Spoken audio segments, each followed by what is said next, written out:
Alright. Hi everybody, this is GeoWill from Productions², and we're back to do another stream about The Legend of Emilar. As you can see though, got this up here, got just over, actually we have 3 days and just about 9 hours to go. I will be getting my first class edition of the game tomorrow.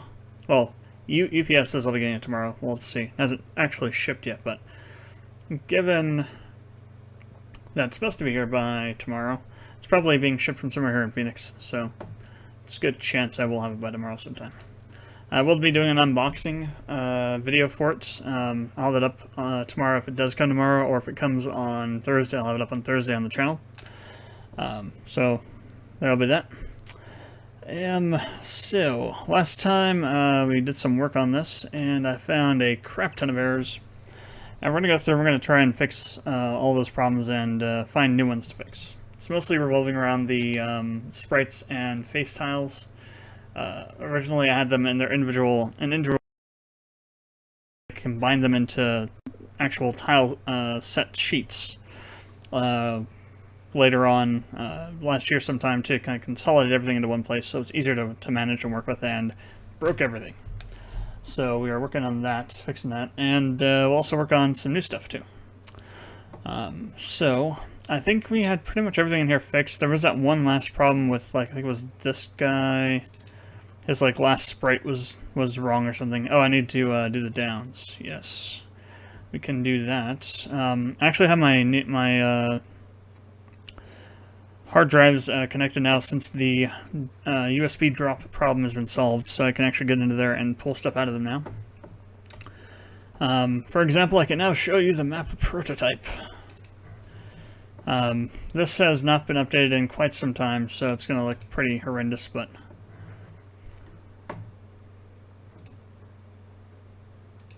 this is crap. Okay, there we go.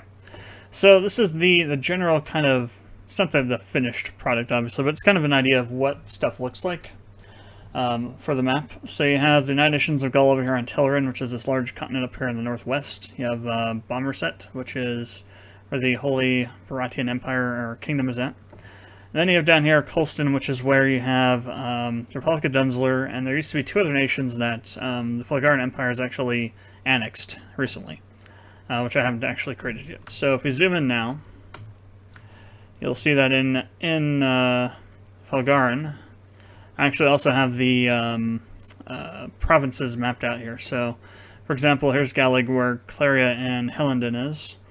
Over here to the sort of southeast, or west rather, is Nelti, which is where Faust... get rid of that. Where are you?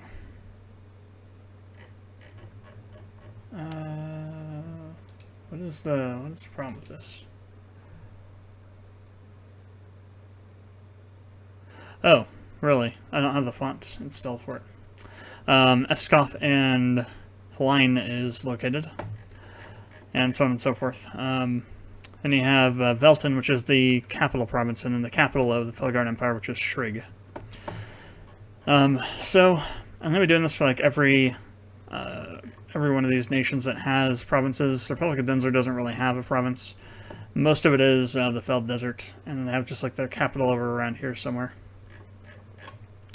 There'll be other cities being added in as well too. Like there's gonna be more than just one city in Westerly. There's gonna be more than more than just these 2 cities in Galig. There's gonna be another one somewhere over here, and I'll have to kind of adjust these around a little bit to fit better. I'll also put in here the general location and size and whatnot for the various areas, like the Dankwood Forest, for example, takes up pretty much the whole entire southern part of Galig, some of Jostrin, and a good chunk of Nelti. Red Wastes take up a large portion of Jostrin as well, and so on and so forth. That's what this dotted red line is, though. That's a nation that is no longer a nation on its own. It's kind of a annexed province of the Felgaran Empire now.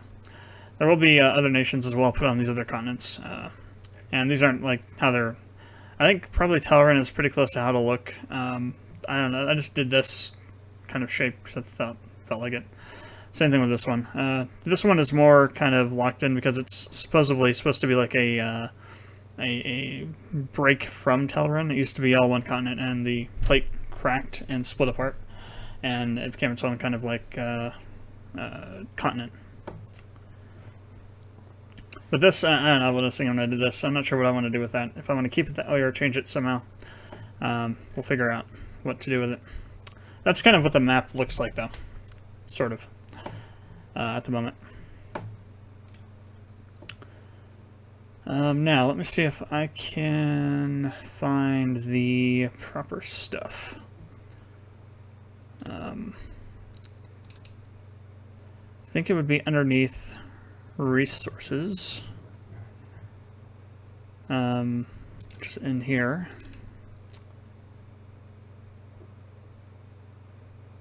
I think custom characters, I believe. Kind of, sort of, but I thought I had it more organized than that. Those are the files for the gen parts.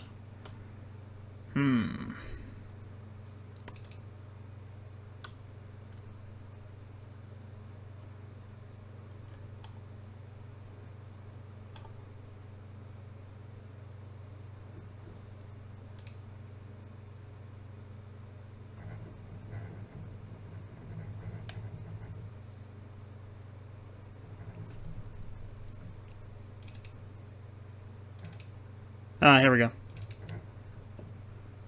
Here we go. So these are not in their combined state at the moment. We may have to do that.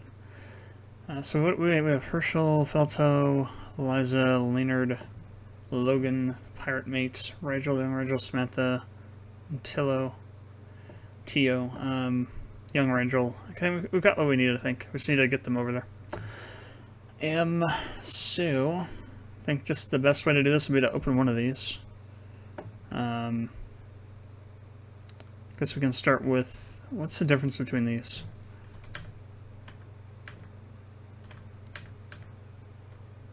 Oh, the hair color is a little bit darker in one than the other.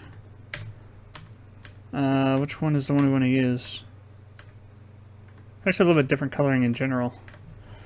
I think we'll use this one. So I just want to open this in Photoshop real quick. So let's do this. Be much faster.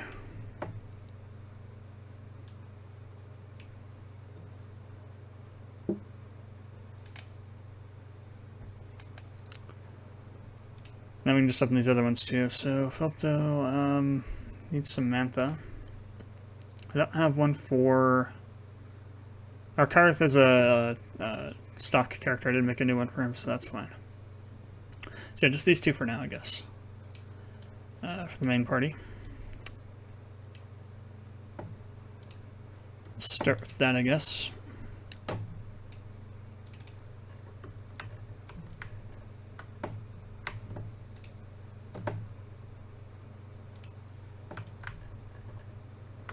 Alright, first thing I like to do is I like to just try and make a change this to like a template or something real quick.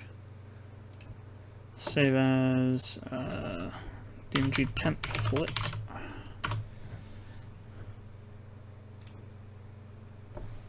And then I'm going to save, well, we'll figure that out later.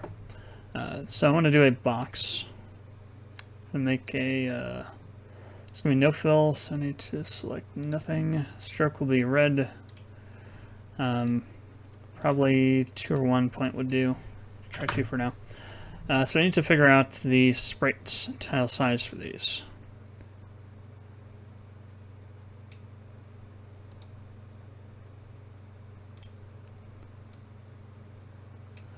And we gotta change this from inches to what we need, so where was that at?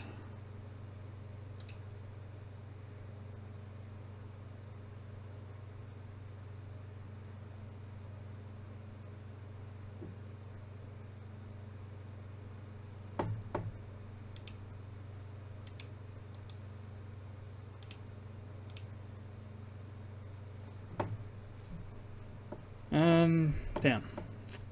I'm stuck looking for Photoshop stuff. There's an option somewhere. Oh, maybe it's because we're in transform mode. Not seeing everything.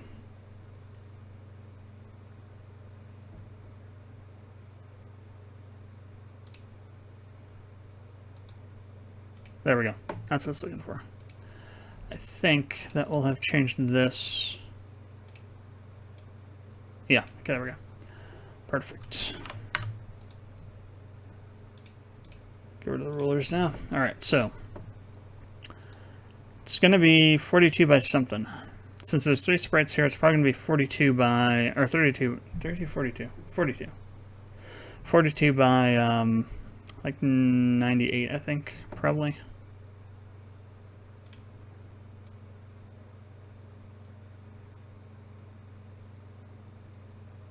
It's definitely more than 42. 48, rather, not 42. What do I need to do? I need to, really quick. Not that one. Need to open up one of the damage sprite sheets.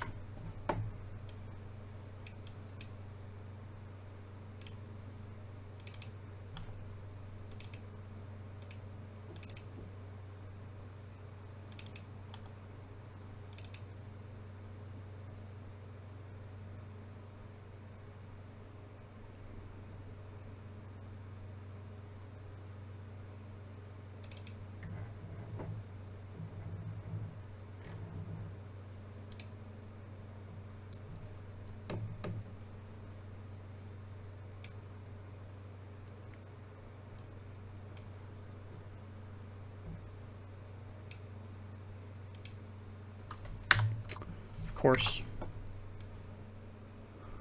Okay, there we go. So we're going to work this out.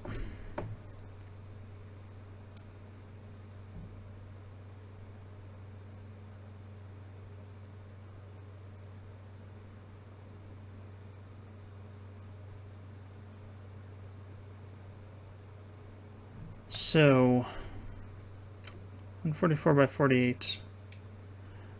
I definitely think it's 48, and that definitely needs to be 1, not 2. So it's definitely 48. 144.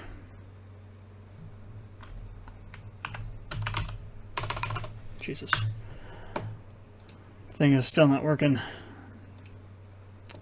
So I don't think this works, but oh, it does. Okay, so by 3. That's right. Okay, so it's 144 by 48, or 48 by 144.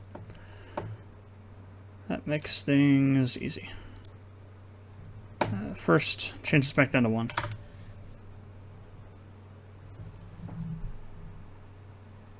Hey Ryan, doing pretty good. How you doing?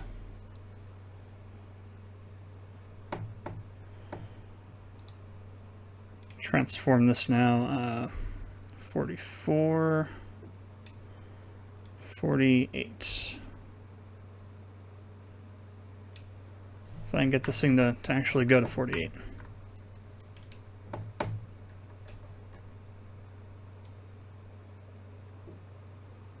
There we go. Alright, so what I like to do is I like to do this, put this in here. Back. Now you can go away. Put this into here, and then we have like a space where we know where things are going to go. So like for example now, I can duplicate this, drag it over, line it up right next to it, and now I know exactly where we need to position the next tile, next sprite sheet, or sprites to put into here.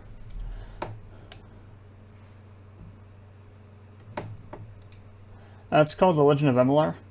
It's going to be a somewhat kind of typical Final Fantasy kind of save the crystals sort of game. It's going to have some unique twists to it though.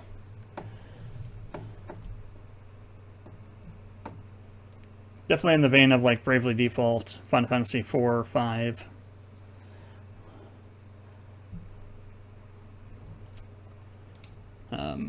Now, that's not what I wanted to do. What I wanted to do was to come over to here. What I want to do is, instead of doing doing this, I think I might want to try doing this instead. That's not right. I want a normal size. There we go. I'm just gonna take whatever size I can get out of here. It doesn't really matter at this point. I'm gonna copy it in here as a new layer, and we're gonna drop that over into our section and trying to line it up to match. Okay.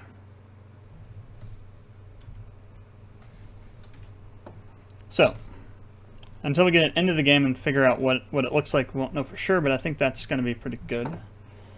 What I'll do now is we'll take this. Actually, we'll go ahead and get rid of these. I'll leave that there. We'll resave this as the template.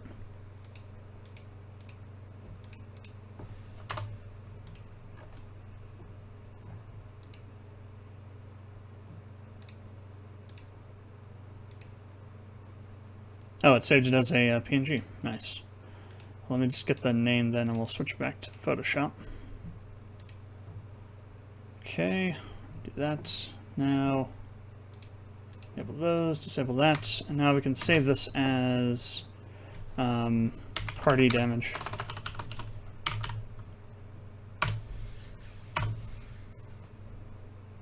And then we'll resave it again as a PNG file.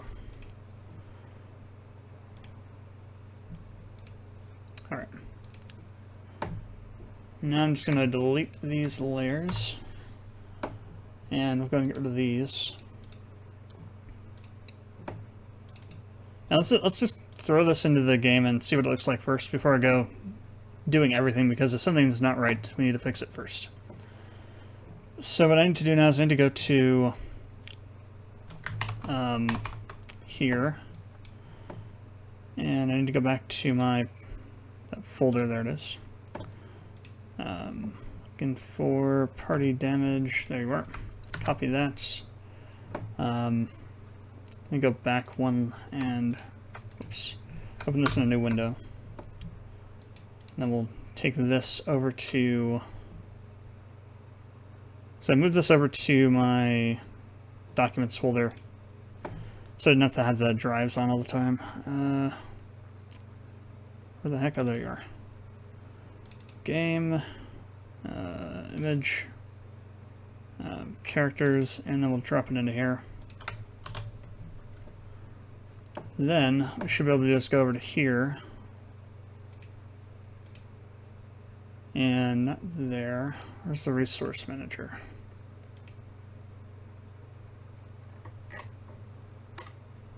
And import into characters, I think. Yeah.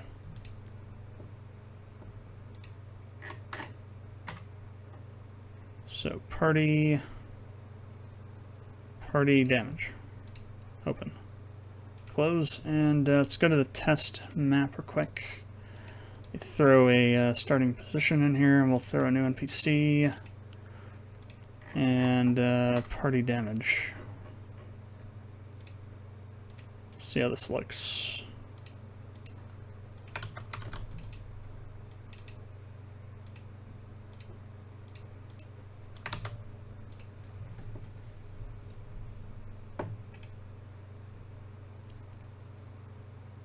That one looks like it's off center, actually. Maybe, well, maybe not. We'll see. No, it looks okay. I don't think I used the right sprite, though. This looks like this is the darker one. The darker, paletted one. For the hair, anyway. That's fine. We can fix that pretty easily later on. Yeah, in here, this looks kind of off-center, but I think that's just because that's how it looks. In terms of, like, how they look here, it looks fine. There's no, like, clipping going on. There's not, like, part of it missing anywhere. So I think that should be fine to do with the rest of them, too. Okay. This we can minimize for now. So we need to get all the... So those two, we need these two, pirate mate. I just copied all those, damn it. Alright, let's try that again. Rigel...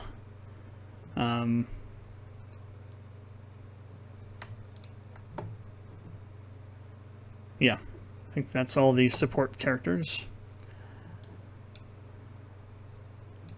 This is kind of the annoying bit right here. So I have to go through each one of these and bring them all in individually over to the other file. Let me just check that to make sure that is everybody we need. Sub-party support. So, okay, definitely. So that's Young and Young.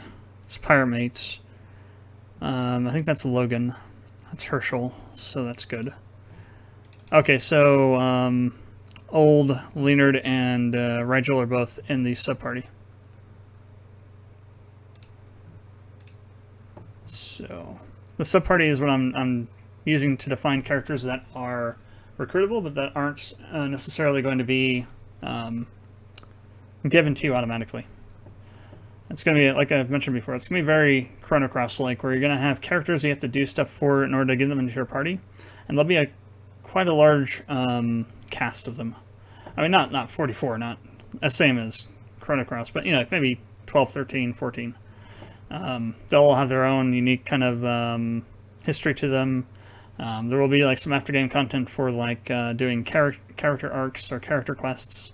If you've ever played Tales of Legendia, after you beat the game, there's like an entire another almost game's length of content revolving around character quests and stories and things like that. Kind of something similar to that, potentially, or it might be actually in the game proper. I haven't decided what to do with that yet. Alright, I will actually have... I should have left, let me undo. Let's get rid of Dorothy, not Samantha. And we'll leave Felta there just so I have a reference of where stuff should go. So that's Young Leonard. No, this is Young Leonard. That's what we want, Young. Grab that. Actually, and also, what's the order? This is important as well. I closed it, didn't I?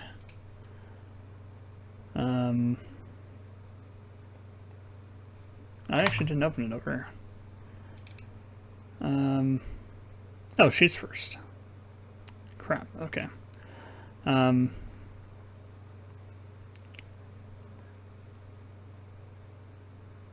Right, because she's not actually... Well... She is and isn't optional. Dorothy's kind of a weird character in that way. You can recruit her at multiple points, but eventually she gets put into your party whether you want her to or not. So actually she probably should not be there. So this is not Jack and Jack. Not Jack because I have no clue what his name is yet. He was Jack originally, then I made this guy Jack. Then these two. I think this is yeah, this is Tio, and this other one is who? Eliza. Alright. I don't know if I have their downs. I don't have Eliza's down, but I have... Oh yeah, I did. Never mind. There she is. So I have both of them. Okay. Damn. So I'll probably... Yeah, I probably should remove...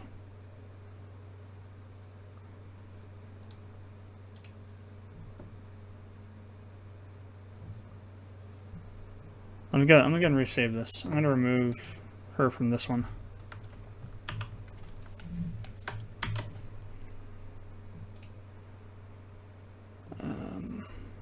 PNG. Okay. And I'll put her into this one instead. I think I closed her off, so let's bring her back in.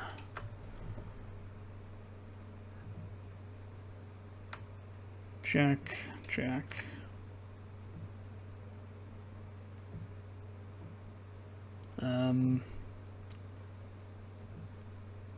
Logan. I'm just going to open all these guys so I have them.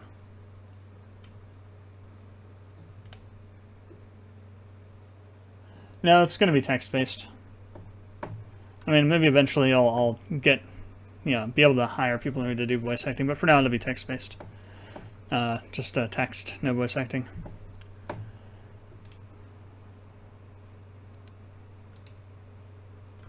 Alright, so what I want to do now is, since we have her in here as the first slot, actually I didn't put her back in, did I?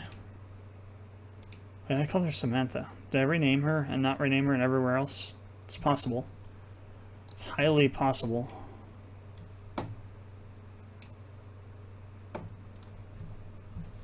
No, that's not right either. That dropped it on top of that. I don't want to do that. I want it to be its own. There we go. Okay, so she is first, so we're going to bring her in first. Let me resave this real quick so we're not, in case I accidentally save it. I don't save over anything. So this is going to be sub-party. Okay.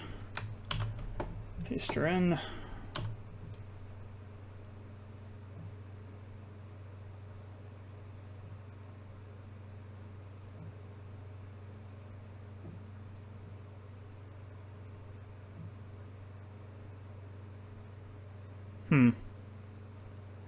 Well, we'll see what it looks like. I should have checked the other sprites as well. I did this the center one, not the other ones. The center one looked good though, so the rest should have been good too. All right, now we can get rid of Felto out of here. Okay, so now we need to copy this a bunch of times, and all these need to be visualized. I think I just unvisualized them.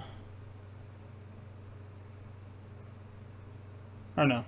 Okay, let's do this. So I have no clue what the shortcut is.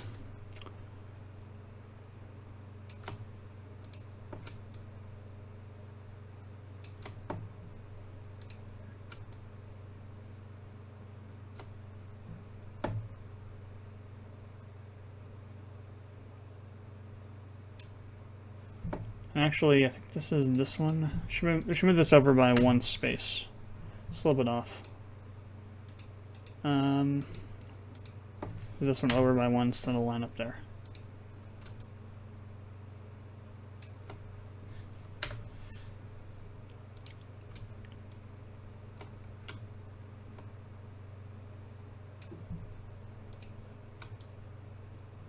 We need one more.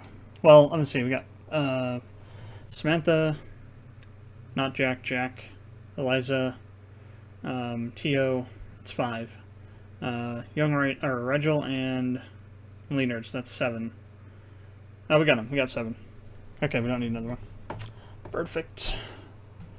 Now I need to figure out the order. So, not Jack, then Jack. In this case, Jack Old, and then Jack New.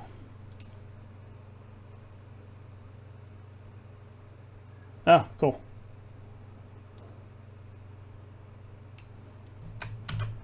Whoops, I don't want to delete. There we go. Yeah, voice acting seems like it would be kind of an interesting job, but also kind of a difficult one. I've listened to enough commentary tracks in anime and and games and whatnot, and videos from voice actors in games that seems like can be a pretty demanding job. Alright, again, I think as long as we line this up to the bottom here, keep it kind of in the middle, these should be fine.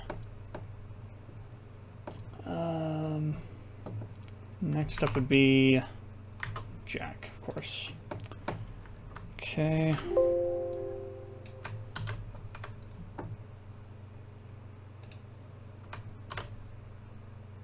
Ooh, we got some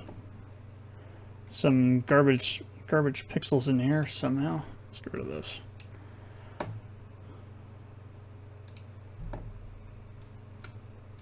Okay. Then Leonard and Rigel. Leonard.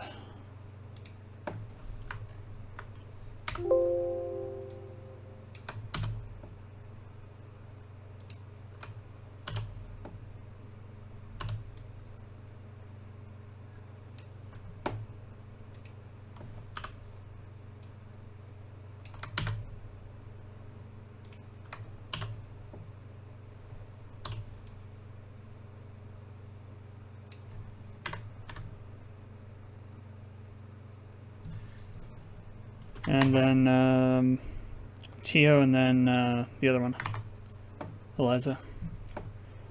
So Tio.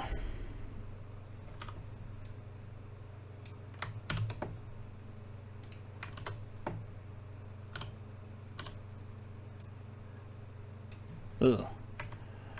These sprites are a little bit too big.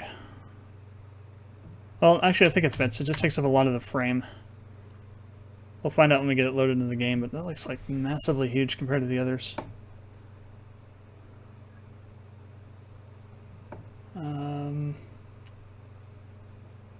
Tio, where were you? There you are.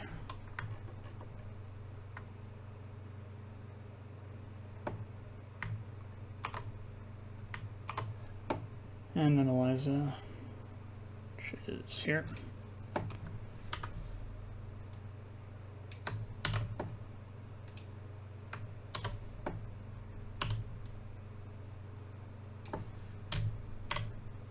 Okay. Now, assuming all this stuff fits properly,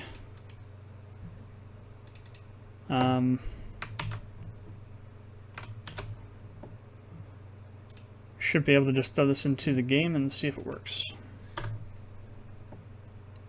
I'm less worried about this one, which we will need to see. Alright, sub-party damage. Let's go into the other folder. Then we need to import it.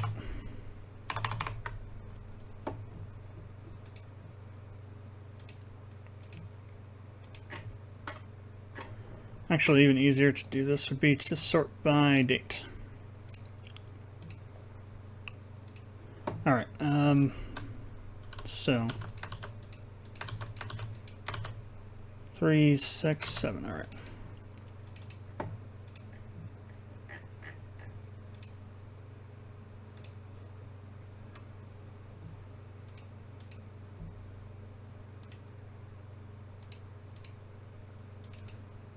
The reason it's still showing up correctly here is because I haven't updated the other one yet. So this one still shows us this. Once if I let this in here and changed it and then we started the game, we'd have that same problem we were having before. The sprites breaking. Okay. Apply.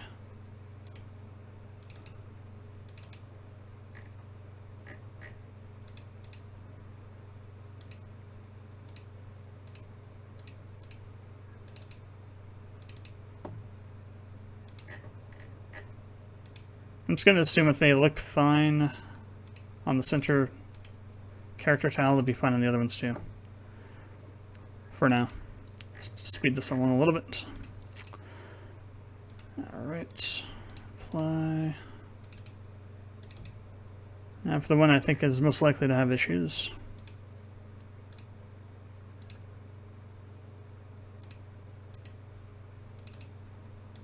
And then Eliza.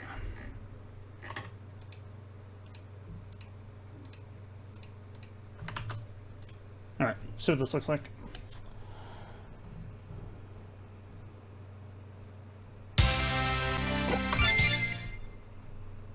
No, they all work. Perfect. Good. Now we gotta do the supporting cast. So, Photoshop, where are you? There you are. Resave this as support damage.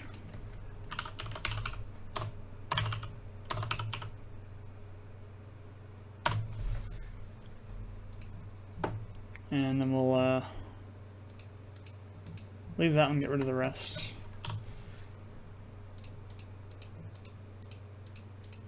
Now for the supports, we only need 5 for this one, so can get rid of that one and this one. No. Where are you?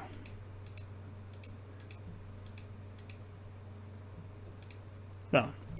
Alright. We can also get rid of these. So need that one. We need this one. We don't need... No, we need that one. Don't need Eliza. Don't need Jack. We don't need, oh, we need Logan, we don't need Tio, we don't need Samantha. Okay. Yeah, Logan. Alright, so, it goes Rigel, Herschel, Leonard. So, the only reason I'm doing them in the same order is just to make sure everything is consistent between each other. That way, if it's first on one tile sheet, it's first on another one as well. So, Rigel is always the first one on the support tile sheet, no matter what type of sheet it is, if it's character sprite, if it's damage, if it's the face tile set. This makes things a little bit more organized, in my opinion, and easier to work with.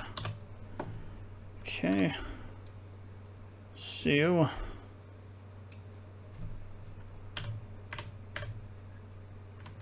Yeah.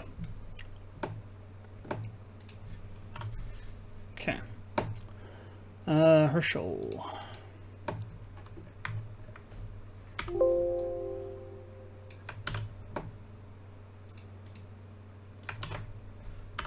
Oops.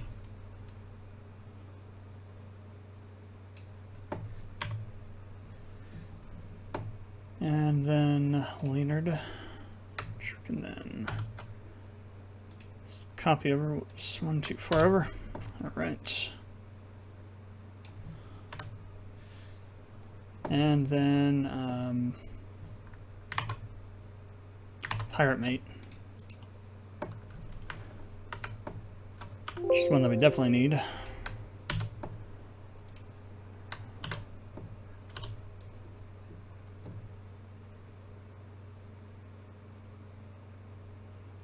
The main problem I have with the down sprites is that there's nothing going like sideways, horizontal. It's always vertical and always facing down. So you only have one direction they can go. It's kind of annoying. Then we need Logan. Then there was Logan. Okay, last one in place. Alright. Save that, take off the rectangles and actually resave it. Then save it as a PNG. Folder is down here. And this time I'm going to grab this one and also the party again. So we can update that.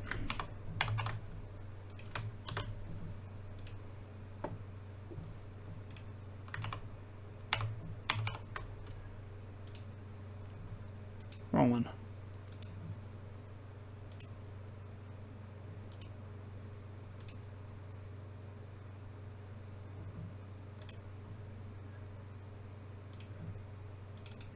Okay, so I'm going to check the party real quick, make sure it automatically updated. It did. Not. It would automatically update if I restarted or refreshed, restarted the program, but if we can just re-import it. It's not that big a deal. Boom. Okay. That should have updated it now. Okay, I guess not. I will have to restart it then. It's not a big deal though. Sub parte. There you are. Support rather, I should say.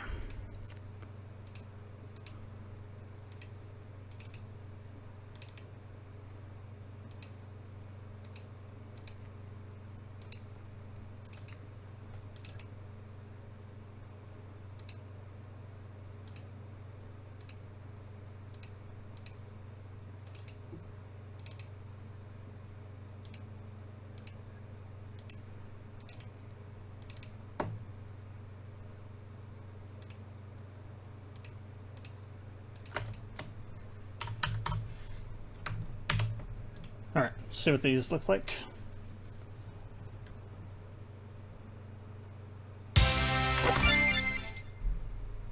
And we are good. Okay. Now, what we can do is go back to the flashback mine and go back through on all these, and anyone that has a down sprite, we need to change it to the pirate mate in support damage.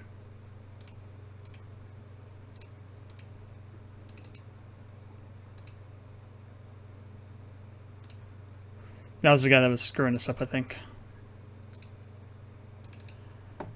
That was still causing the file not found error. last time. Okay. Don't think there's too many that have down sprites. Actually, I think maybe most of them do. I don't know. Shall find out.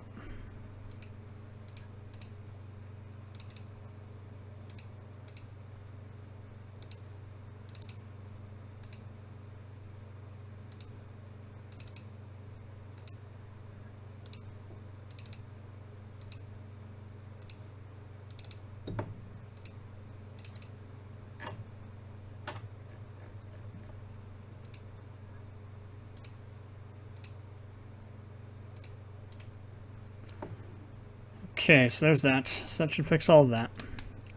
I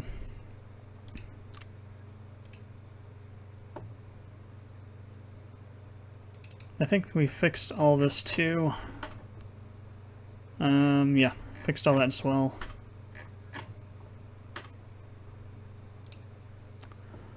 So what I want to do now is I need to go to, in every one of these scenes, we need to go into Claria and make sure that the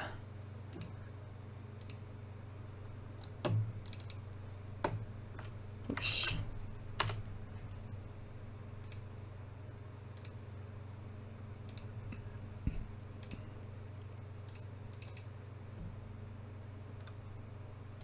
Well, this is interesting. Oh, it's the one in front of him. Newell, Claria 2, that's fine. Anywhere that there's like a party member interaction, though. Actually, it should be fine. I think the rest should be fine because everything else was using the existing tile sets, or I already moved it into a consolidated tile set and fixed it. The only potential case might be Marlevo. No, that's fixed too. Okay. Very good. One thing I need to do though is we need to update the initial look of Claria to match everything else. Let me grab scene 2 real quick. So I need to put these lights everywhere that they're at.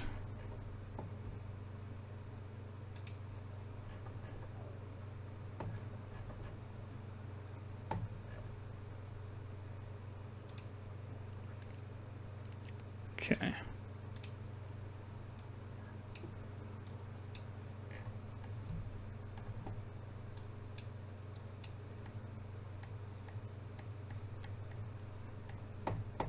Should be fine. So let's go to mapping. Where are they? There they are. Here we go. All right. So one there. Hell, where's it get placed at? Is it on the thing or is it below it? So that this part ends up being there. Oh no, it is. Okay. It is most definitely here. All right.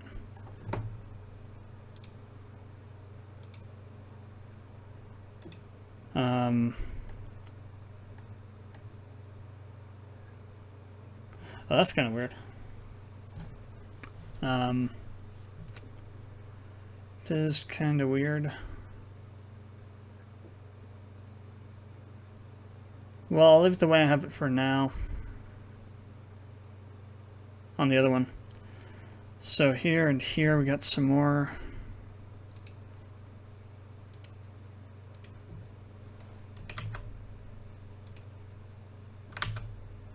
So where exactly was that bottom one? No, it was there, okay. There. This one by Marlevo. There's another one down there.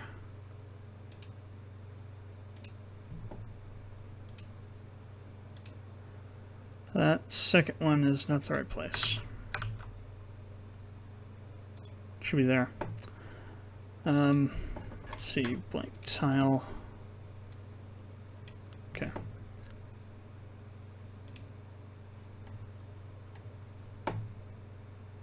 So, one in the center.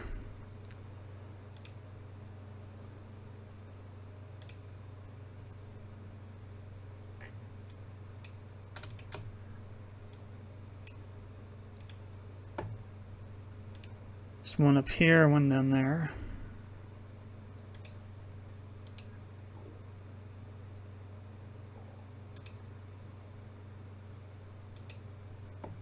I think.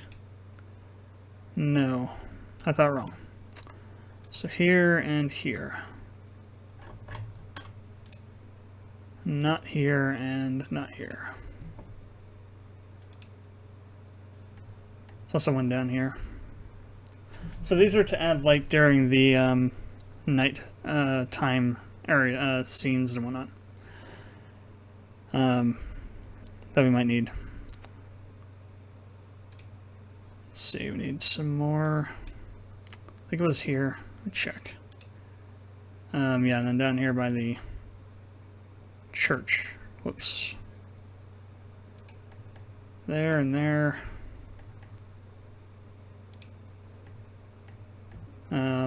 Here and here.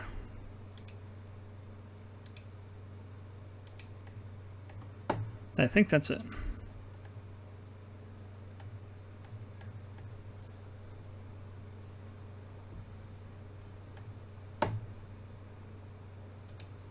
Yeah. Now we need to copy the events over.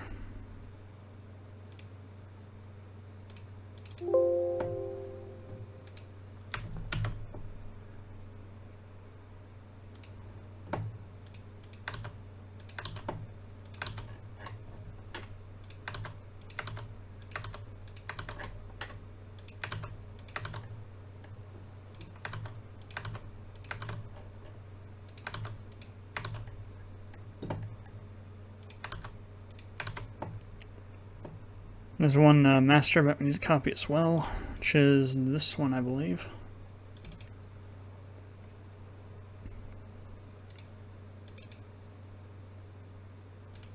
So make sure that these are not, because those are not related. Good. All right. That there. I'll leave these there, but we'll need to change these off so we don't have those, and figure out when we want to do that stuff and put in the switches one up for those. So, okay, apply that. All right, this is now updated to be matching what everything else is, which is good. So,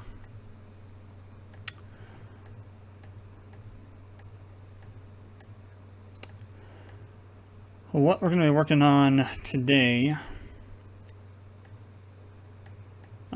aside from that now, is going to be some new stuff. We need to create a new town, and we have to create a new area over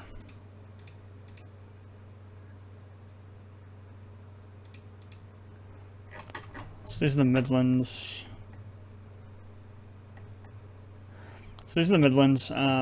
This goes up to the training facility. This goes down to Dankwood, and then over here goes to another town. So we have to create this other town. Which is what we're going to do.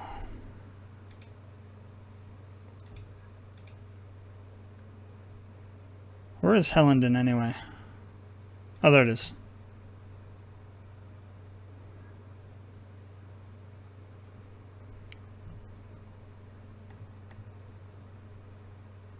So I'll have to do a new map inside of the prologue. Let's see. Town name. So we have the Gaelic province, we have Claria, Hellenden, we have Fell Desert, we have Dankwood. What would fit in with that scattering of names?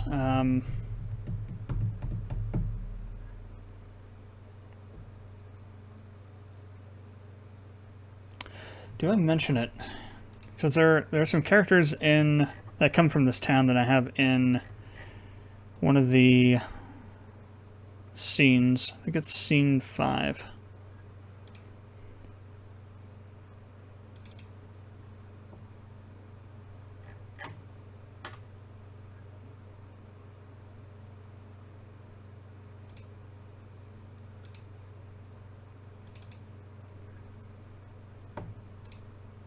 I think these are all for movement routes. What I want is...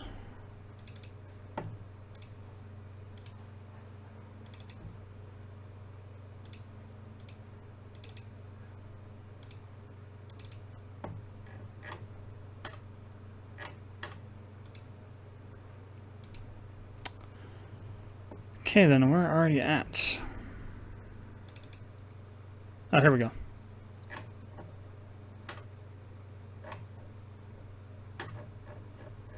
Of course, all of this is going to be changed because this was originally going to be the very first time that you come here and meet everybody and are explained to about what's going on.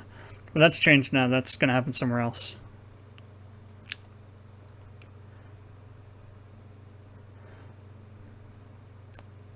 Okay, so the Jack and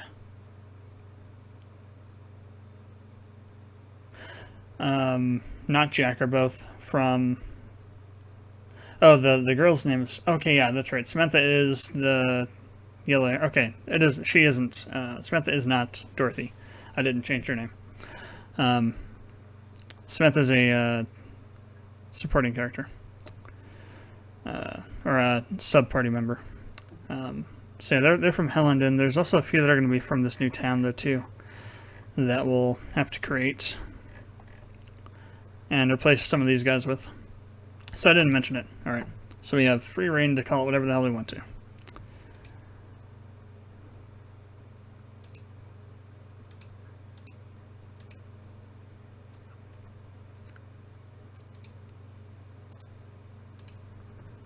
Okay.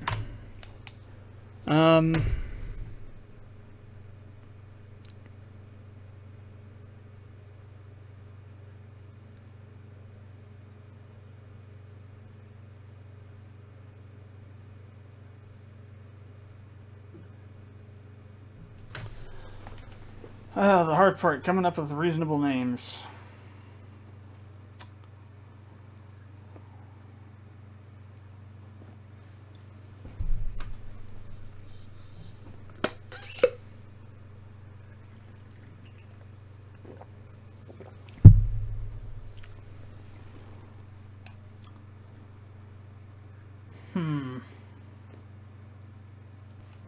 Okay.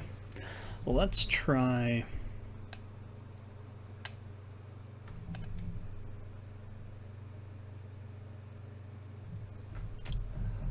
Let us try.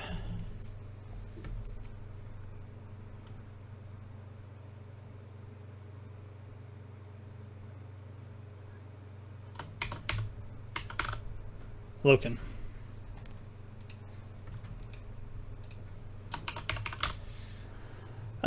Size. There's another one outside.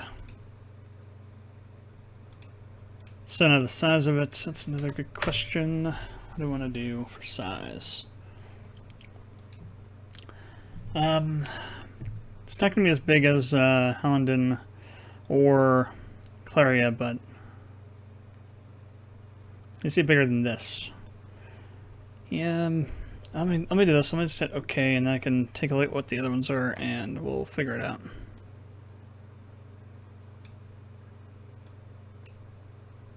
course, I can't rearrange it individually, like in between, if I wanted to. Which is kind of annoying. So Hellenden is 45 by 35, and for sure Claria is bigger than that. 65 by 80, yeah. So, how about 32 by 24?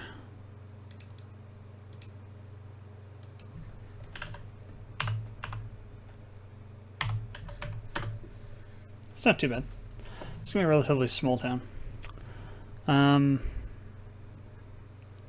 That's what the other ones are going to need to have the wall put in.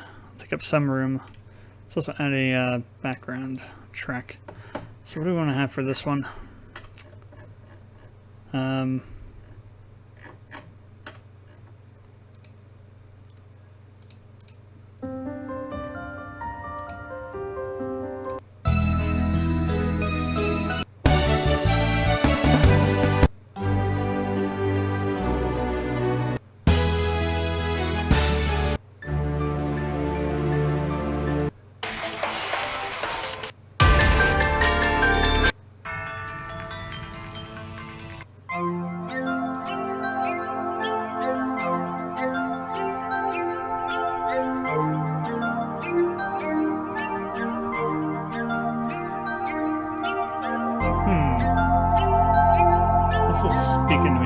So maybe town 3. Or was it 4? That was town 4, okay.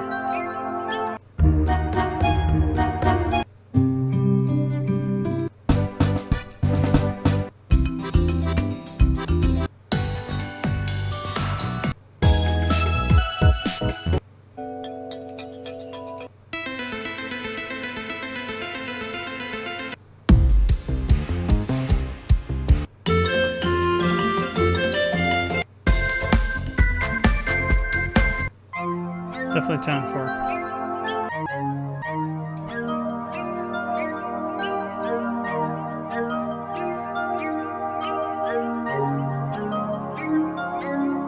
Okay, yeah.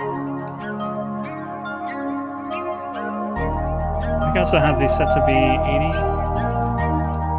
on the volume.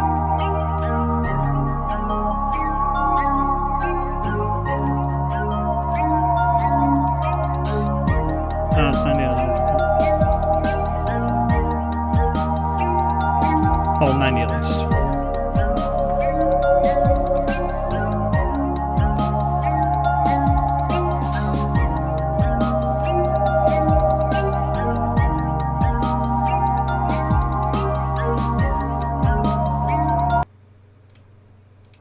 Alright.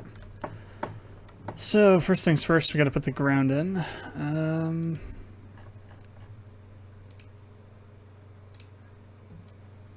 Just be a little bit lazy about it and do that. Okay, next we need to do the walls.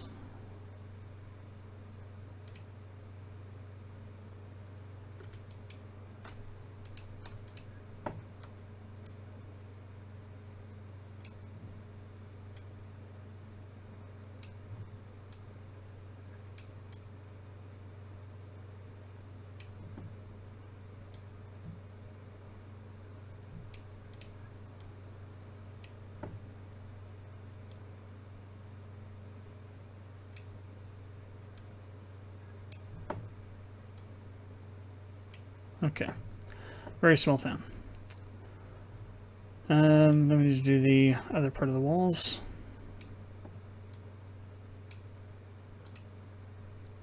Okay. Now,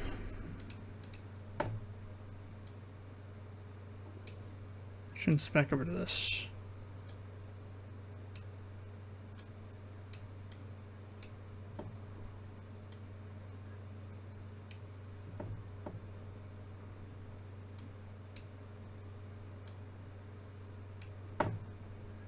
Like the central square in here.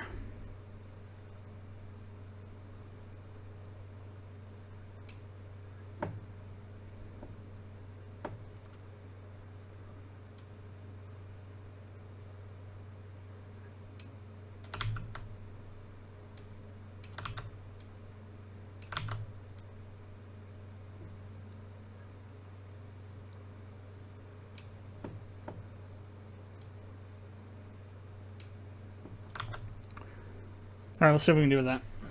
Not going to be too many buildings. They'll have like a shop that has like a general shop that has kind of everything in it. Won't have any kind of specialized stores. There will be a church, small one. There will be some general houses, but it's not going to be too much here.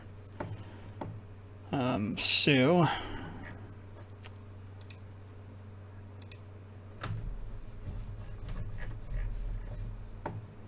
thing we need to do is figure out the buildings.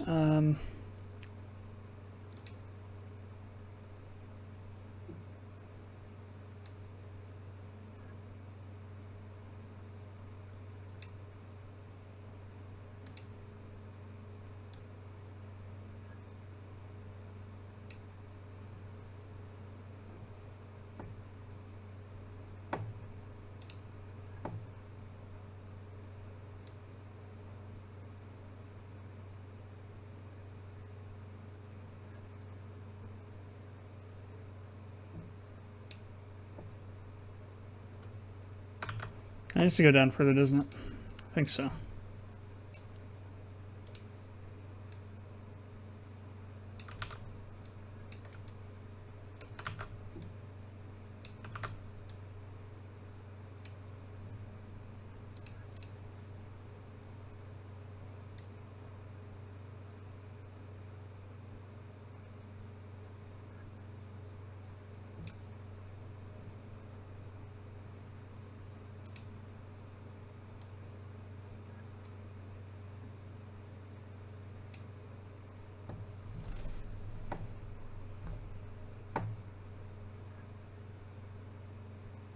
On this one I might want to do something a bit different.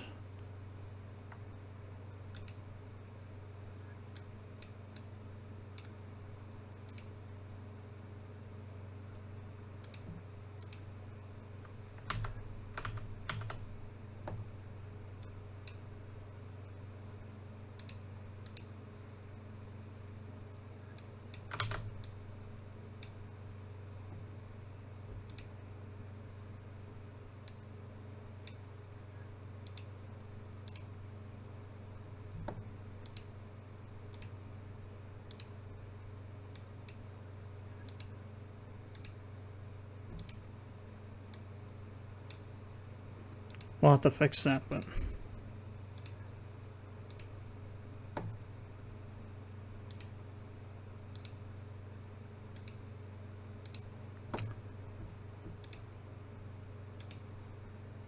this is why they should not have removed the layering system. Auto layering is almost never accurate. Okay, and then I'm just gonna do like some sort of a statue up here.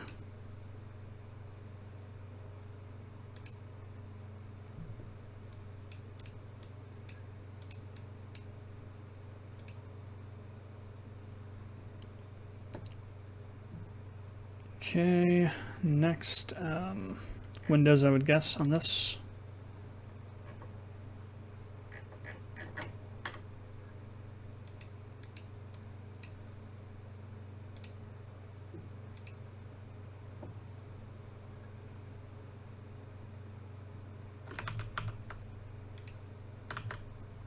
Not quite wide enough.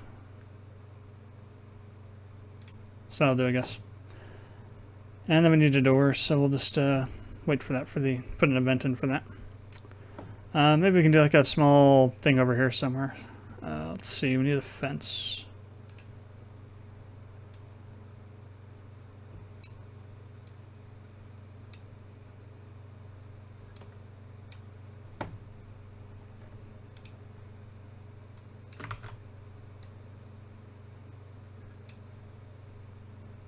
Maybe some flowers or something in there.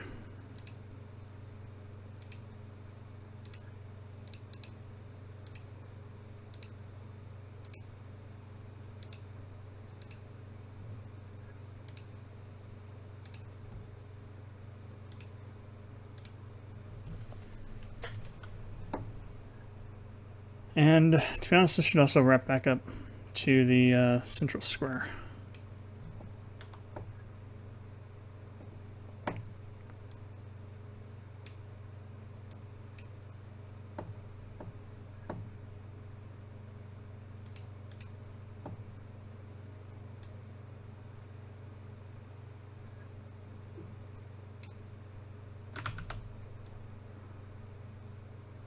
Actually, it has to be at least 3 tiles high to be believable. Oh, that's 2. That is 2. Since I thought I did 2 at one point.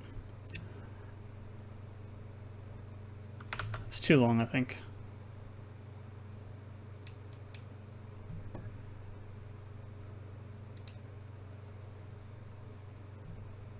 Let me just check real quick. Did I do... Okay, so I kind of mixed and matched. Some of them have proper roofs, other ones kind of just have that single tile thing on it. Alright.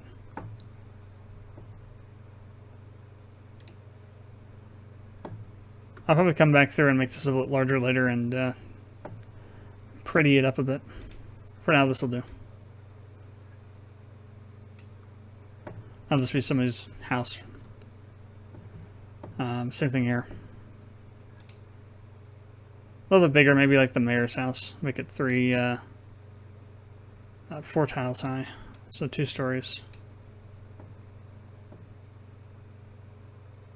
If we're gonna do that, then we need to move it down.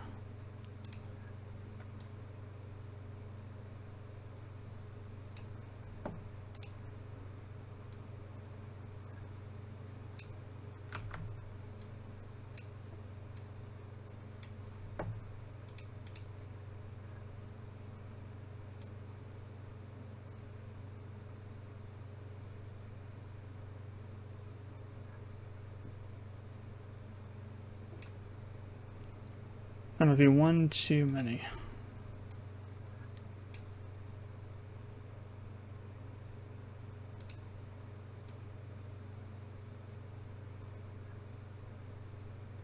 Okay.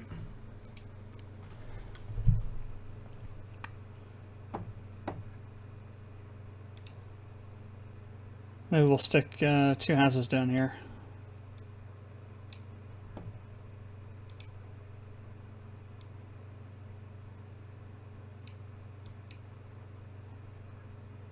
If I can. Yeah, I should be able to.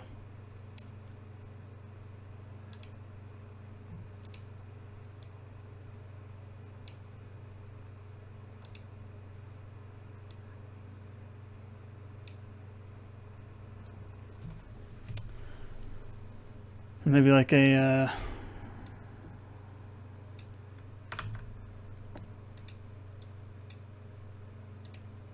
hedgerow in between them or something.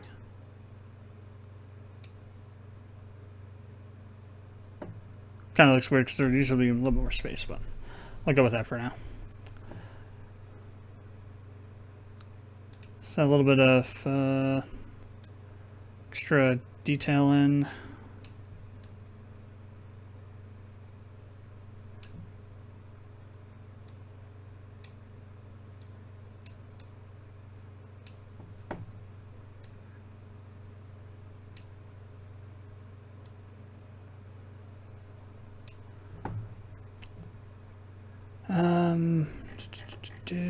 They're on the next tab. All right.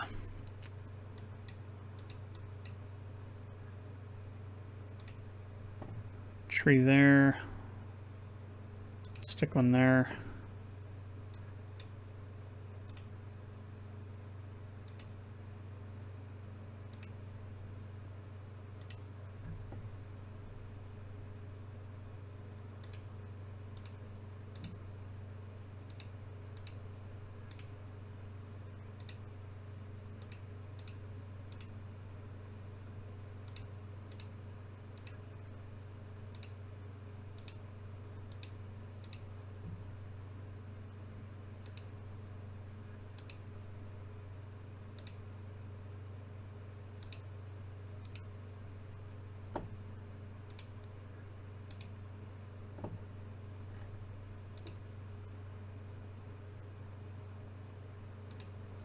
Maybe also like a wood pile over here.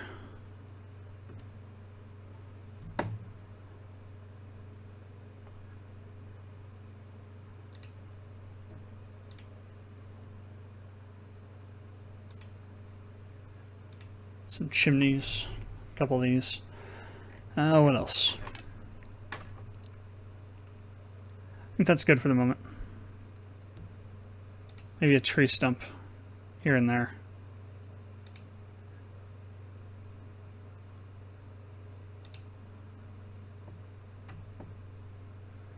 Alright, so events. Door there. Door to door to door. Okay.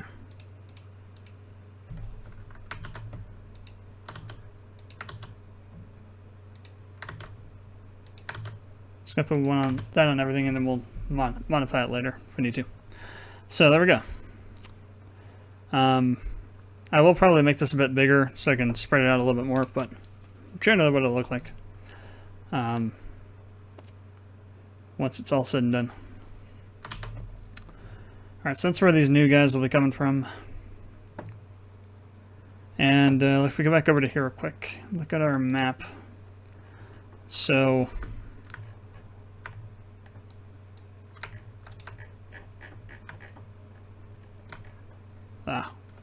there we go. So Claria, I'm gonna move that up to here.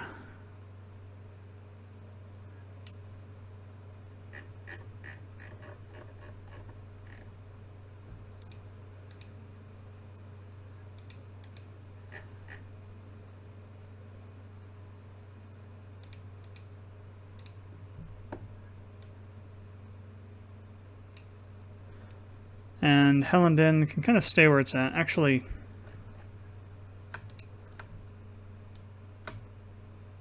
should be more central, I think. Actually, a little bit more this way, to be honest, because the area to the west of Claria are the Central Plains. Which means that Hellenden needs to get moved to the east more. Whoops. It's like somewhere over here.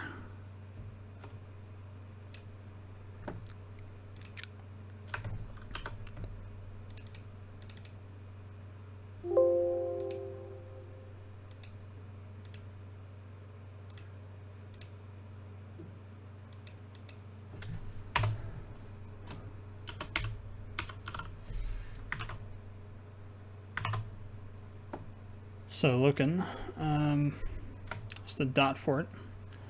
It'll be somewhere like down over here. Not quite so far over, somewhere like that. Let's copy this.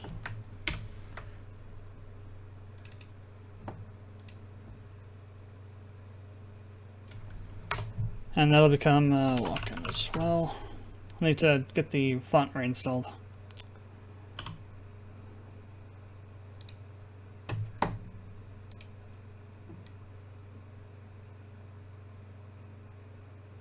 Okay.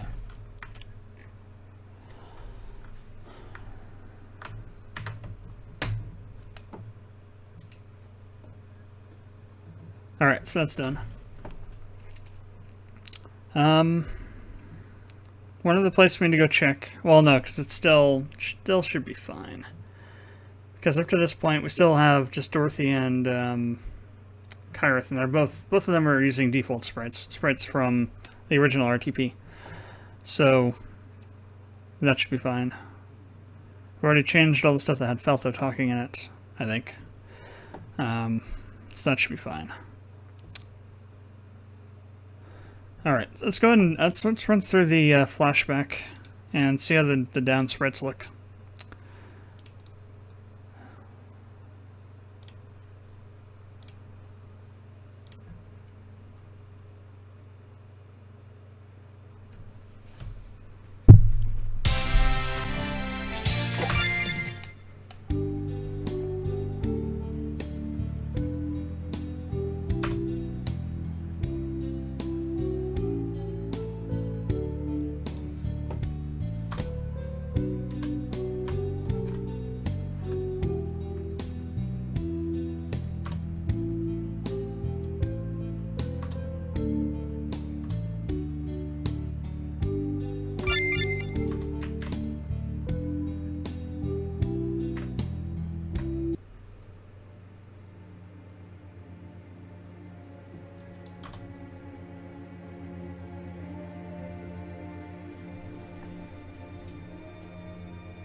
All the text looks good now too.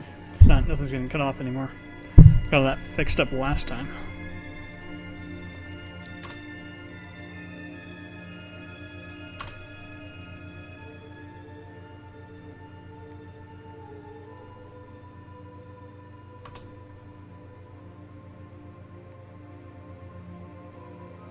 Probably should fix it. Initially, my idea was to have him jump like on top of this thing, top of the stalagmite, like standing on top of it.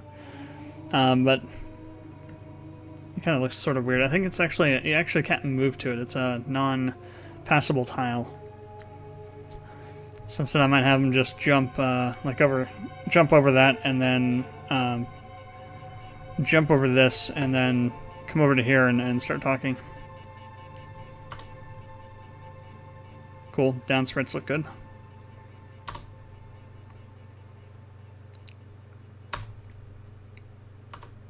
Cool.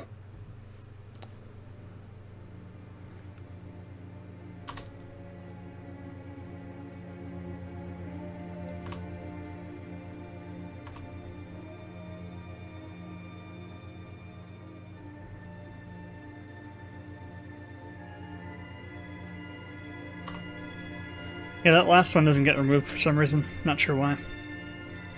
It's causing all kinds of problems last time. The other day before I figured out what exactly was going on with it. So there's always one that was throwing an image not found error, and I couldn't figure out which one it was. It's because that bugger wasn't getting deleted.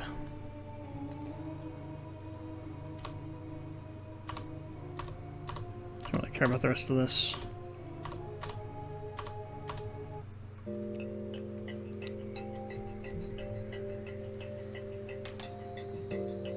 Okay, so those look pretty good.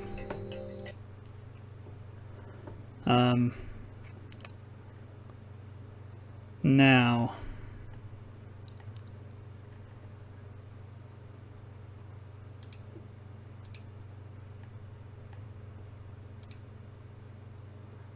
these should be good too.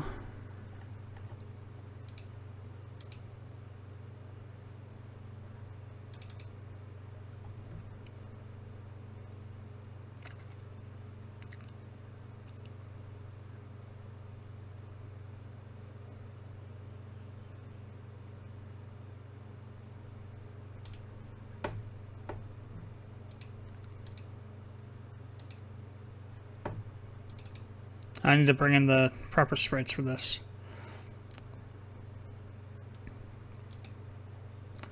This guy's kind of an optional, I wouldn't say super boss fight, but it's an optional boss fight. He's pretty hard to beat, unless you do lots of grinding, which is really hard because you'd have to, due to the amount of experience you get from the enemies, you'd have to do a lot of grinding. But it's kind of interesting though. I've actually set it up in such a way that it's random whether or not you have to fight him. There's an item that you can find, they have to try and find after you talk to him down here. I think it's down here. And depending on a random value, when you open it, it may be empty. And if it's empty, depending on your choices when you talk to him, when you tell it's empty, you might end up having to fight him, as opposed to being able to just kind of not fight him if you can find it. It's just kind of this experimental thing I'm playing around with for this, in terms of like how to make boss fights more interesting than just have like a boss you have to fight it. Here's a boss, fight this boss. Same thing with the encirclement system, where you can severely weaken a boss, or a boss can severely weaken you before a battle even starts. Same kind of thing with that, just something that adds a little more interesting gameplay experience to the game, and just having it be like a traditional kind of, you know, see boss, fight boss, kill boss sort of thing. I definitely think I need to reconsider this puzzle maybe, because it's kind of, this could probably get kind of aggravating. So how this works is you go to one gem, one of these crystals will teleport you to another one, and then once you find the right one that teleports you to the correct sequence, then you have to basically interact that crystal again. But you won't know until you start going to places you haven't been to before. So a lot of these will just send you back to places you've been to before. One specific one will send you on the correct chain that'll make you end up over here. Sounded a lot cooler when I was thinking about it and when I did it in RPG Maker XP. But I'm thinking it might be a little tad too puzzly, potentially. That's supposed to, oh, it does say something in this thing. Yeah, find the way forward, find the crystal which does not repeat. Only then will the way become clear. So yeah, it's basically one of those things where you just gotta go to every crystal and futz around with them. Definitely needs to be a better solution. Something like this, but something that's not quite as contrived or hard, I think. I'm going to leave it in for now, but we'll see what what information playtesting brings about. So I think what we'll do is we will work on a scene that happens in chapter 4. I want to say chapter 4. But I'm not entirely certain.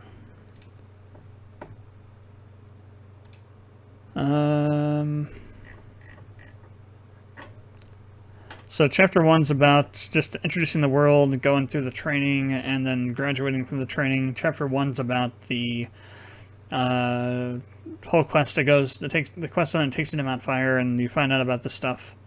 Have to get back and find the information in Crodwell's house. Chapter 2 is about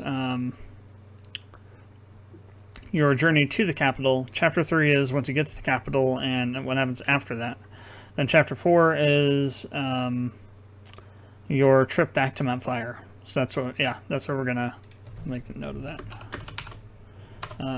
Return to Mount Fire. So I think I have these. Well, do I? That's a good question. Do I? Do I actually have them? Well,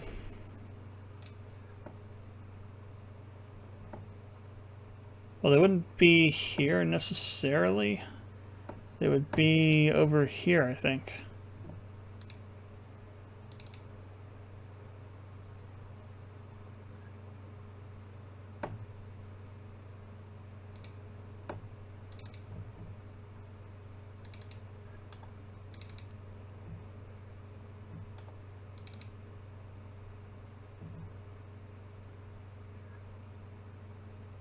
Okay, I do have some of them. I don't have all of them, though.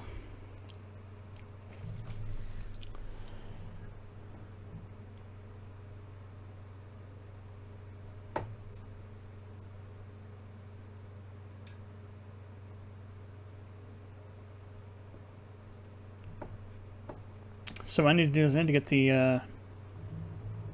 Ooh. Do I have that installed on this system? Or do I have to turn on my C drive? I couldn't. I should do that anyway.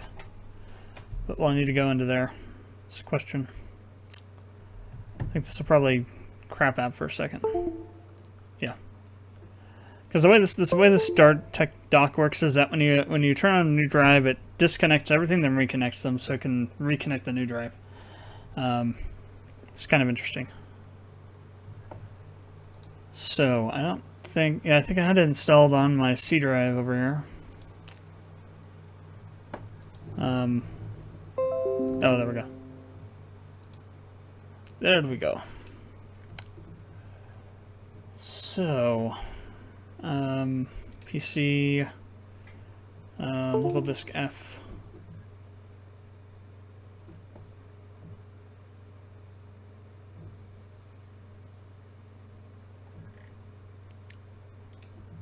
Did something just drop? No, something just connected. Just got connected. I think it was this one. I think. CD, so D, F, G, K, L, R, S, and C are all normal. E is reserved. Yeah, that's fine. Everything's there. Now I gotta figure out where this is at. I think it's probably program files.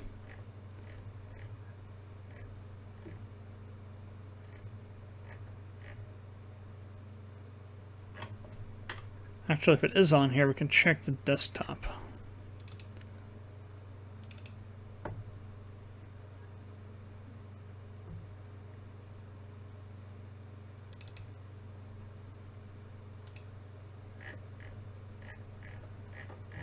So it should be underneath S, I think.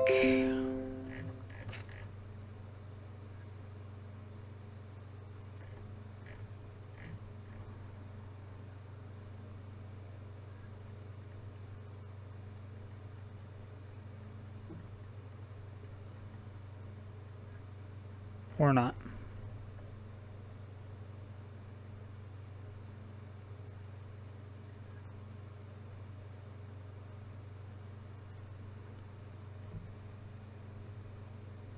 Maybe it was in Tools, which would be on G.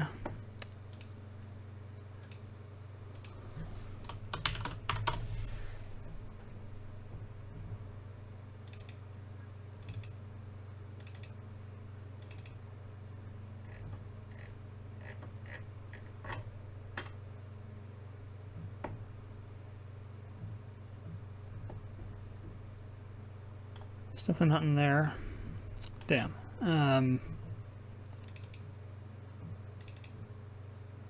Oh, here it is.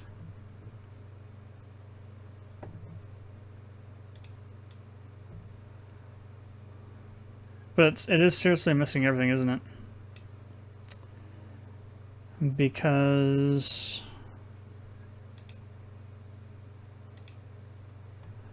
it's all based on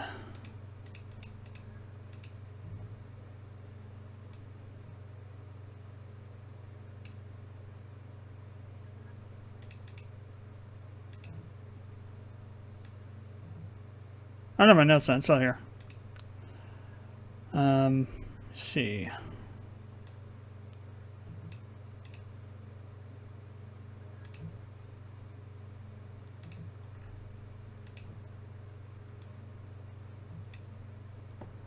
That's mostly here.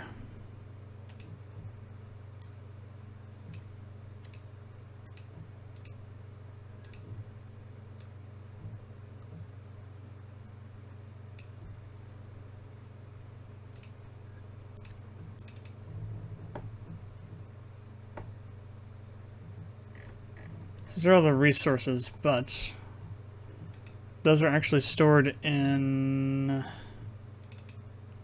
here in an actual file structure. So askunmon.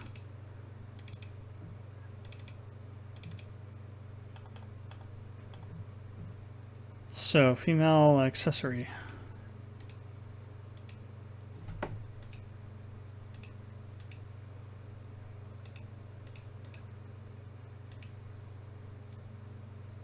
Okay, yeah, it's all there.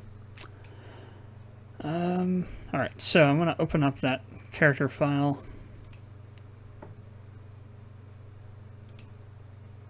Just over here. Where was that?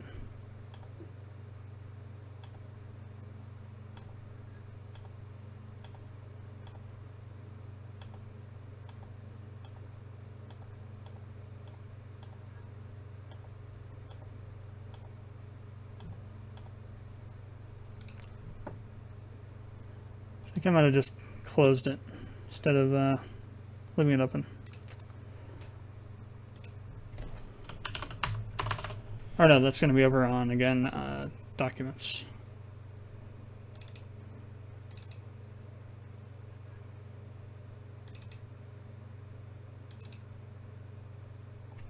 Oh, no. No, that's not here. That is on G. Got too many things, too many places. Hard to keep track of everything.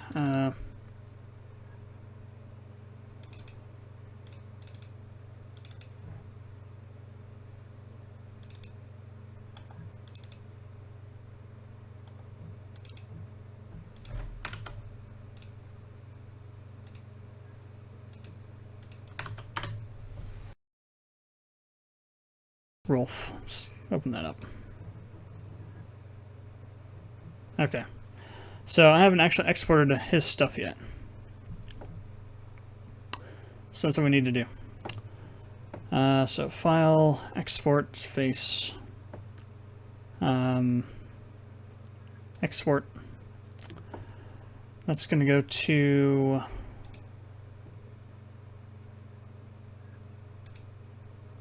support character files.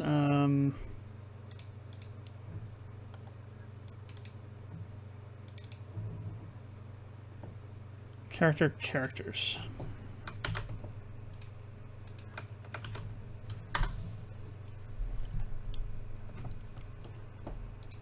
It's going to be Rolf.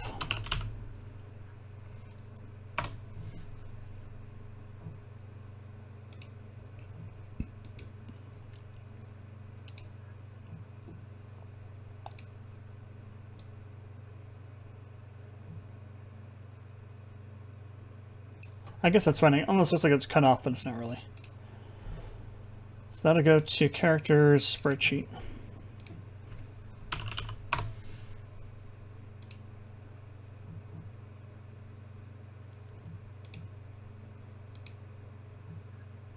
You can actually load other ones, I think, too, into this. Not sure how well they work.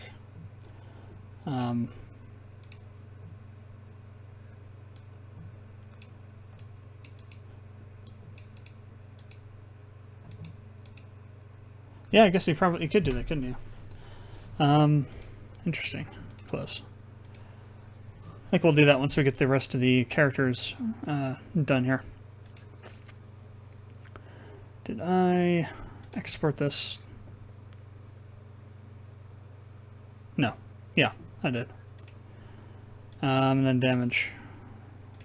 I don't do the SV battlers because I don't use those, so don't need to worry about those.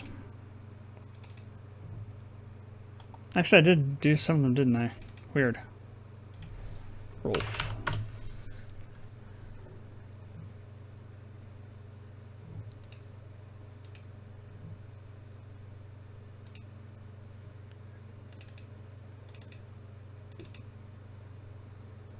Alright, so who all do we need? So Dresden.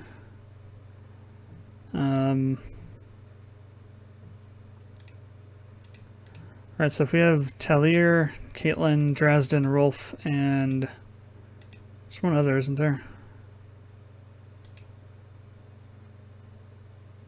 No, those three, okay. So I think I have those three done. There's Talir, there's Rolf, Dresden, and yeah, I do. Okay.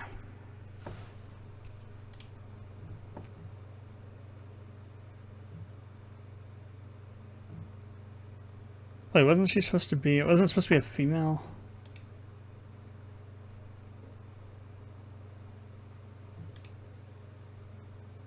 Oh no, it's a he. It is a he. Okay. So, export face. Export to characters. Care files. No. So, Talir.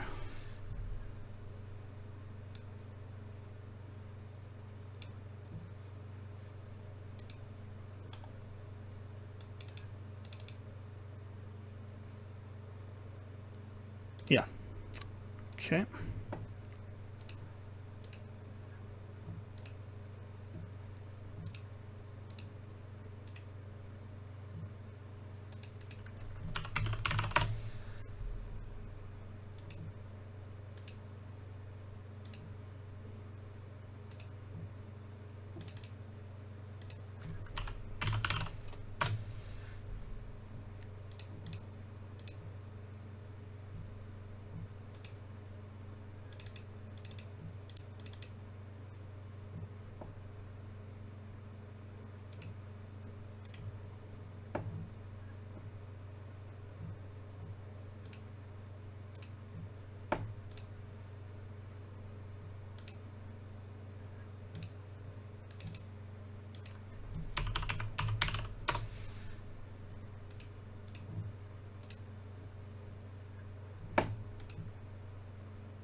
Oops.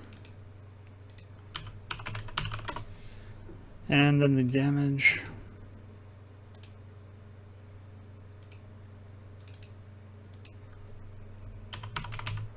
Now, but I want to try something slightly different with this one. We're going to try and build the combined files in this and see if it works or not. I don't remember if I've tried this before and it didn't work or what. Or if I just found the other way to be useful because I was, at the time, editing tile sets. So it kind of was like a natural progression of what I was working on at the time when I was doing this stuff too. But we'll see if that works or not. So I'm going to open up Caitlin. So, export face Load picture, care files, no, characters. So first off will be Rolf.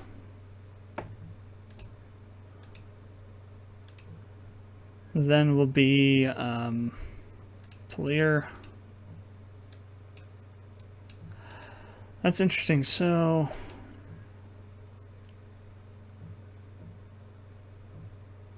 okay, so if we want to build this, we have to do this like, okay, I see. So what we have to do is we have to go to, I'm going to re-export. We'll just export this singularly. It'll be easier this way. Even though it doesn't seem like it. Kiteland.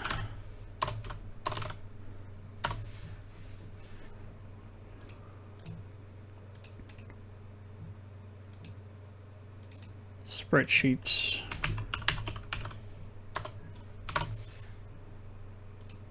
Damage.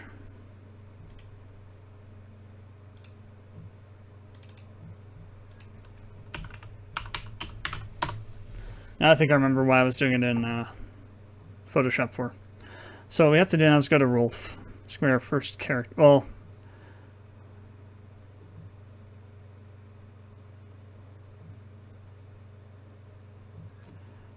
no, we need to go to the second one. So Talir.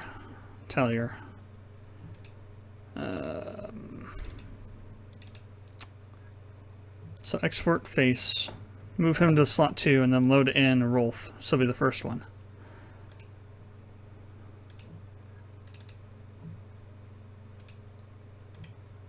And there's our first 2 slots for that. So now we export this. Let's say temp 1. Now we have to go to open up Kiteland. I'll just do this on one of these to show what I'm talking about, and then we'll do the others.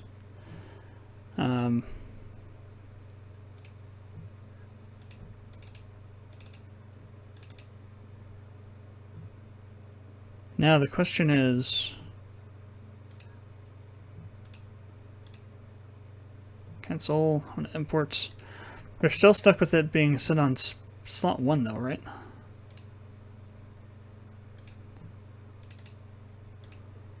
There you are.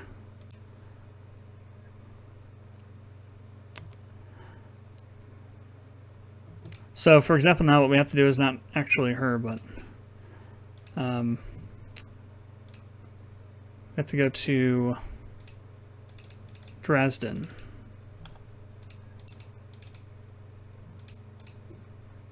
Move him to slot 3, export, no. Imports. And this whole shuffle and song and dance is why I decided not to do it this way, I believe. So we'll call this temp 2. Now we go to Kiteland.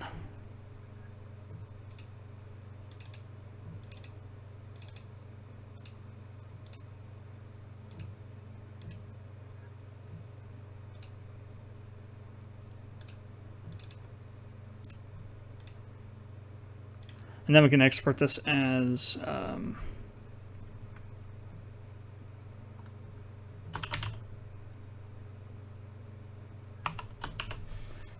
so Reliquarians first order.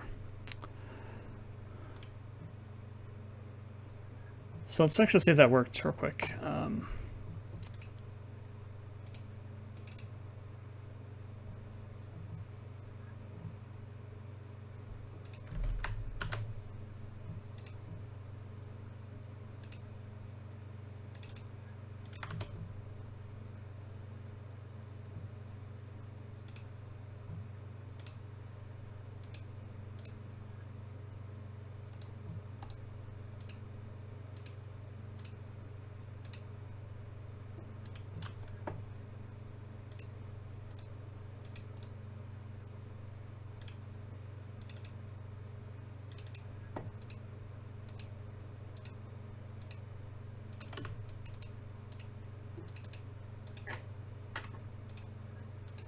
That does seem to have worked.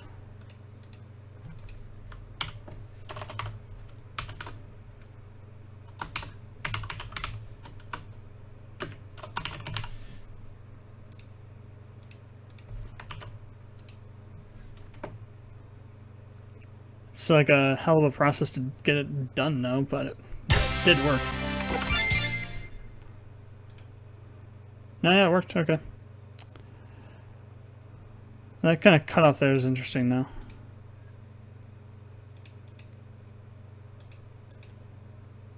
Well, it's like that in all of them, isn't it? Never mind. So that's fine. Yes, it did work. It actually did.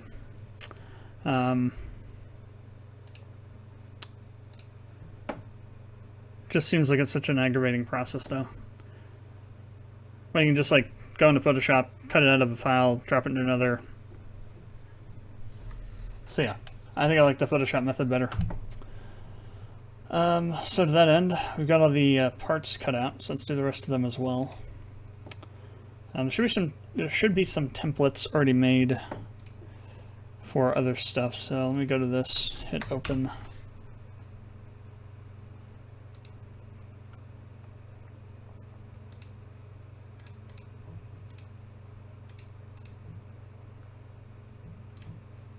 Yeah, okay. So now we need to drop the, or no, yeah, spreadsheets. That's exactly what we wanted. So we want to go to this and to characters, I think. Yeah. And over here, I'm going to go to characters, spreadsheet, and then grab everybody's and throw them in. So Dresden, where are they?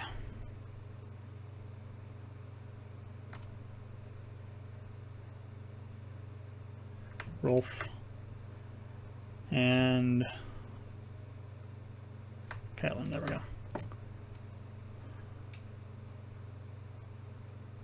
Alright, so Rolf is first.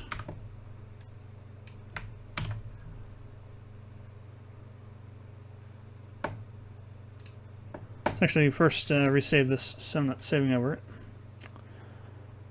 Save as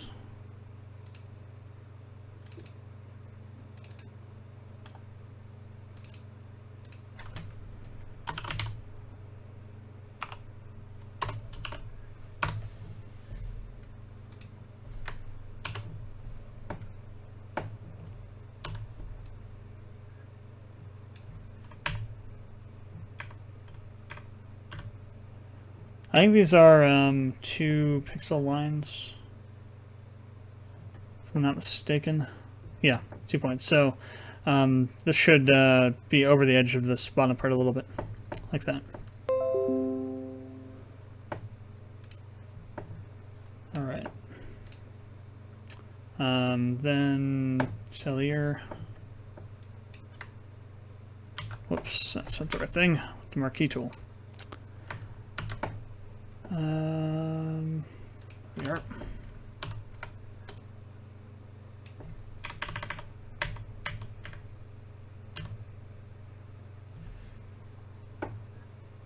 Dresden.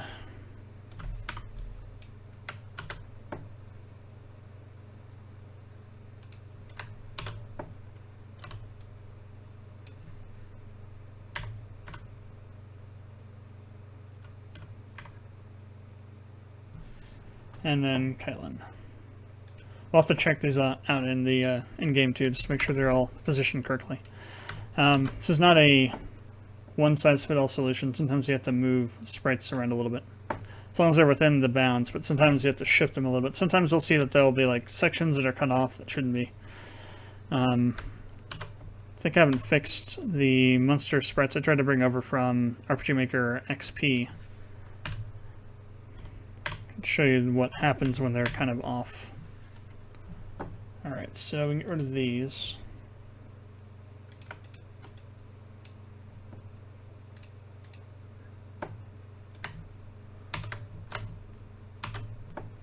Then resave this as a PNG, not a Pixar.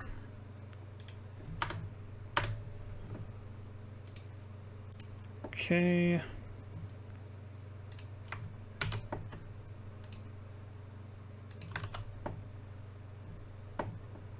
So let me see if I can figure out where they're at. Test, Captain, London, Guardians, here we go.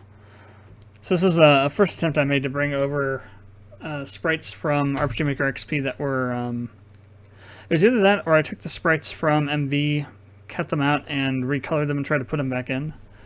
And let me show you what happens. So I think I have not fixed these yet.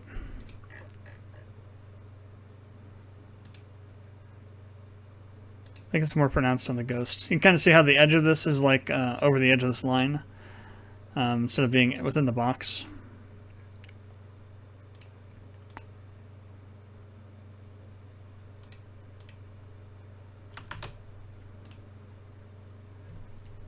That's what it looks like when you get that kind of thing in game.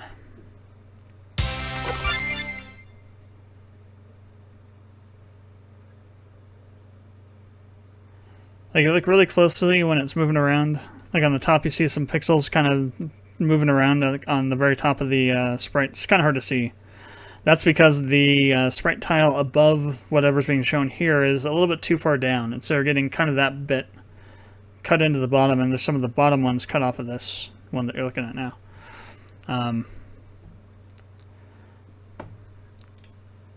So what I want to do now is we're going to take this guy. Just want to copy it 4 times. And we're going to change it to the other ones we just added. So, actually what I'll do is this. Change 1, then copy that one.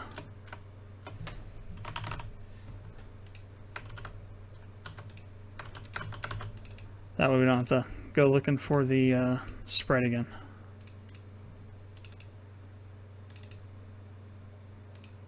Spreadsheet again. Alright, so let's see if these are good or not.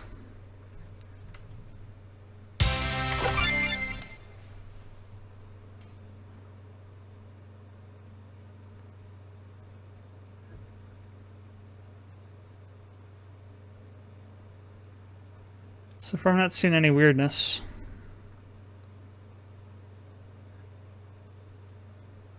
I'm not paying attention to individual sprites throughout their entire cycle yet, though. Focusing on this guy right now.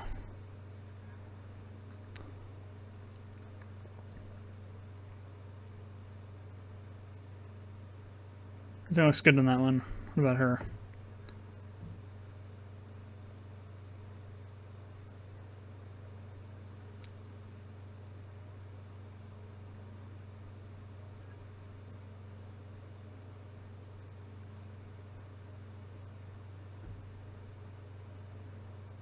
No, looks good. Alright, what about this guy? What about Rolf?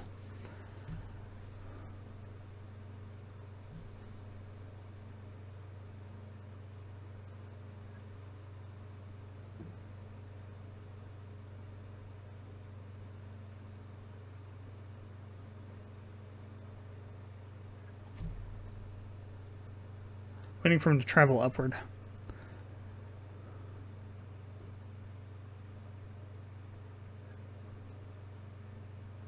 There we go. Yeah, looks fine. And what about Talir? I mean, if the other ones are good, this one should be good too.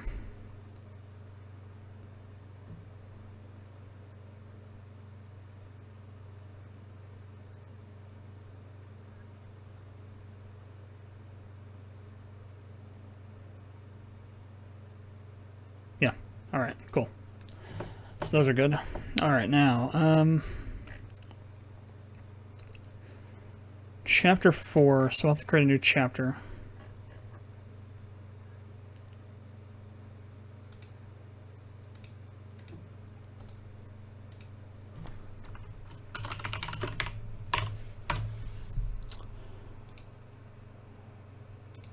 So what I want to do with that, though, is I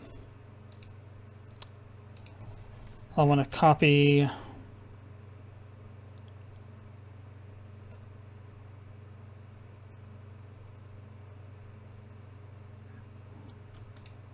the very least, I want to copy Felled Deserts.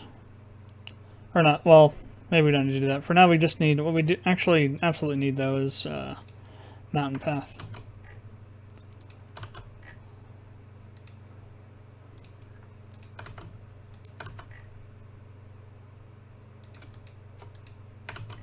One of the drawbacks is you can't copy and paste a tree, so you have to do it individually. Did I skip a... I did skip a floor. What the heck, that's the exact same floor.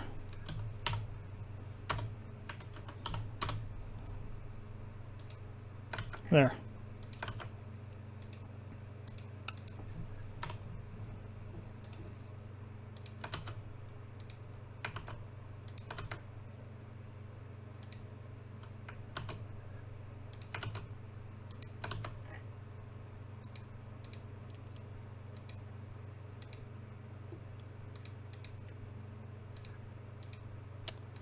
Okay.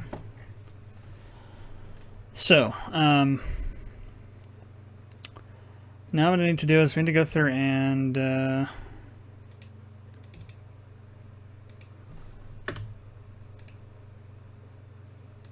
make sure we're on the right versions of these. That's the other thing about this.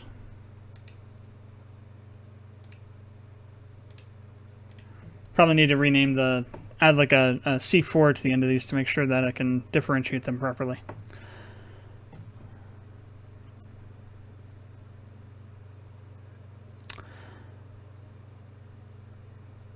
Alright, so first things first.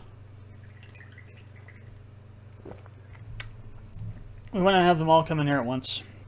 Well, kind of at once. They're going to kind of walk in and show up, so one will show up, walk in, another one will show up, another one will show up, so on. After you enter. Well, yeah, they're not going to be party members.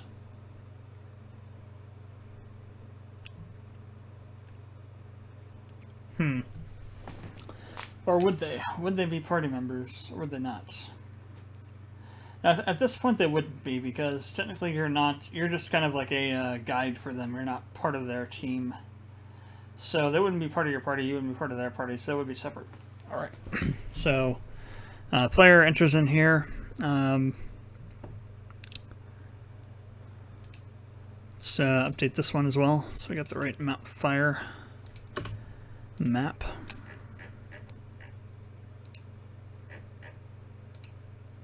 Okay. So the player enters, and as they do, we'll toggle on a switch.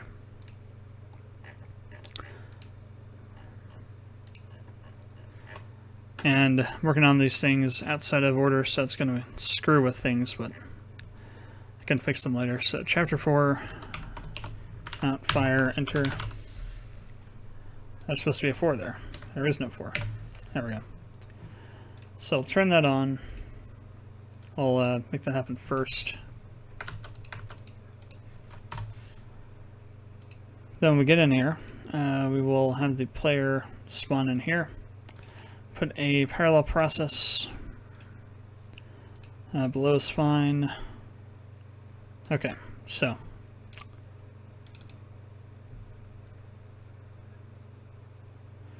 So to start with, we'll have the player come up maybe 4 or 5 spaces. So 1, 2, 3, 4, 5, and then we'll have them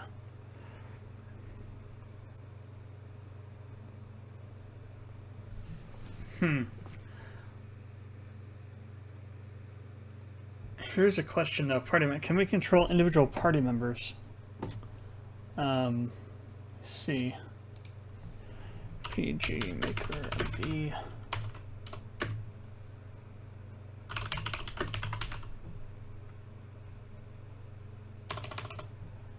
Control, what's it called? Movement routes.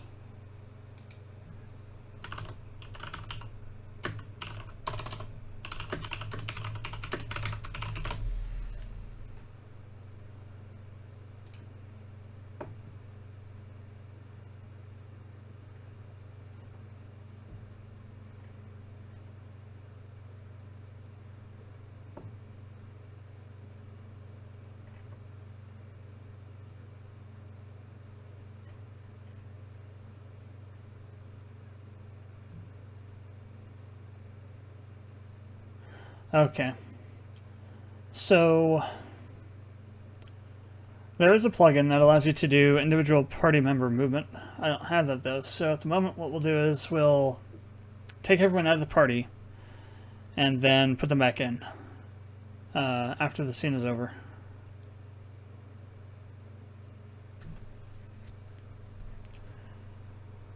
So what we'll have to do then is, at this point it should just be Kyrith and Dorothy. So where do we need to go for that? I think it's on the first tab. Change party or something like that. Change party member, there we go. So Kyrith, remove. Don't use initialize that when you bring them back in, because that'll reset them back to their defaults. If you just remove them and add them back in, they'll still have all their stuff. If you don't have that checked. If you do, then you're gonna jack the game up pretty badly. Alright, so remove Kyrith.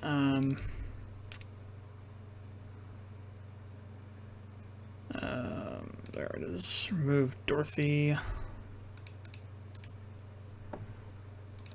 And then,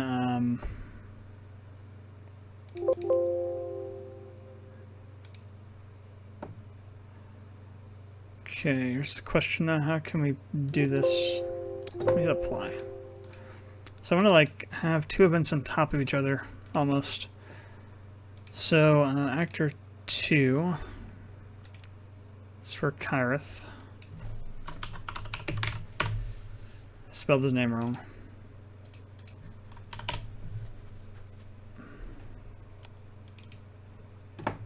But I don't think you can do it. Do not think you can do it.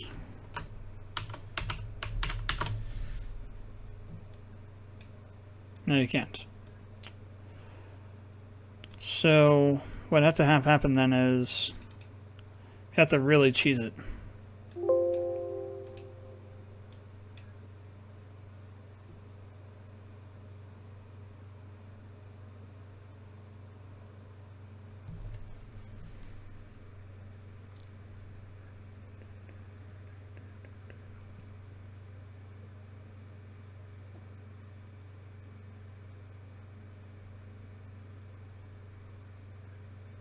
Well, we'll see how it looks. It'll probably look weird at first. I'll probably get that plug-in eventually.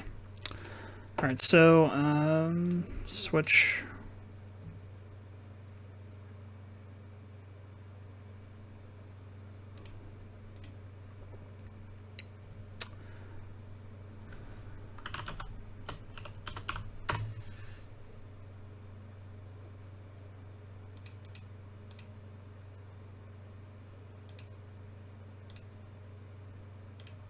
So it's below characters. That'll be parallel. And then this switch will be move Dorothy.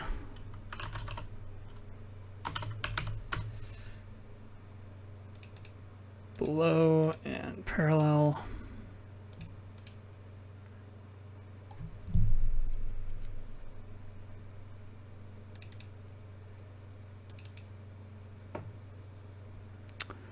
Okay, now let's move this out of the way.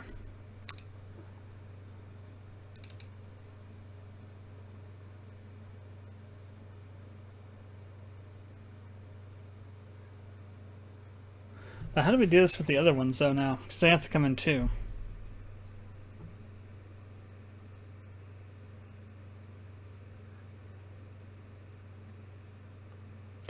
Okay, maybe what we can do is we can pull a Final Fantasy VII on this one. And have them suck and desuck into the party leaders. So what we'll do is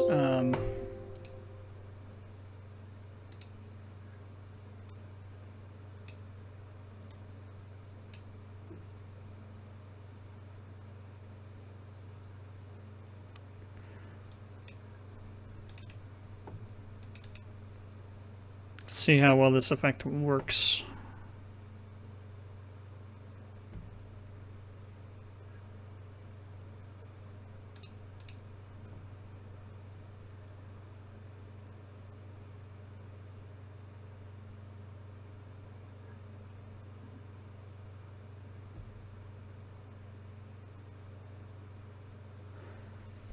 Okay, it works when there's 3. What about when there's 4, though?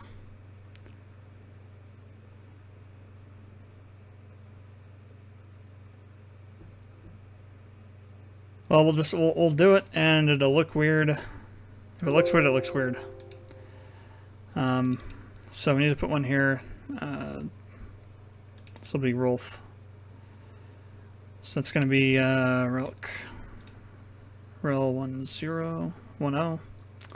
Facing this way. Switch, move Rolf.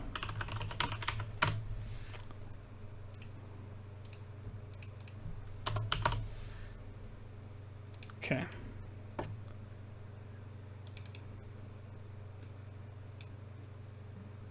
Alright. So we come in here, set move around.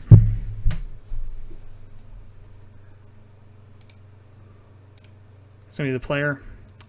We're going to have them move up. So I'm going to start here. We're going to move 1, 2, 3, 4, and then turn right. So up 4, right 1. Really quick, I need to revisit.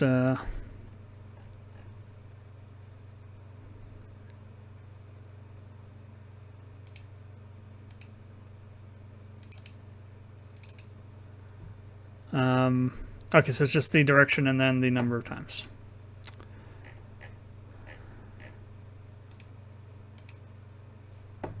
So.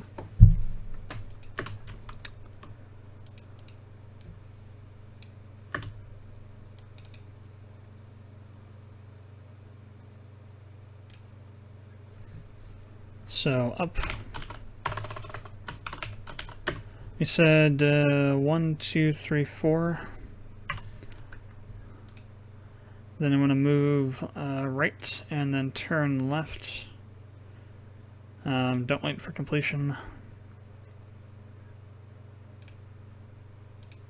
Put a wait in here. I think that 2 seconds should be enough.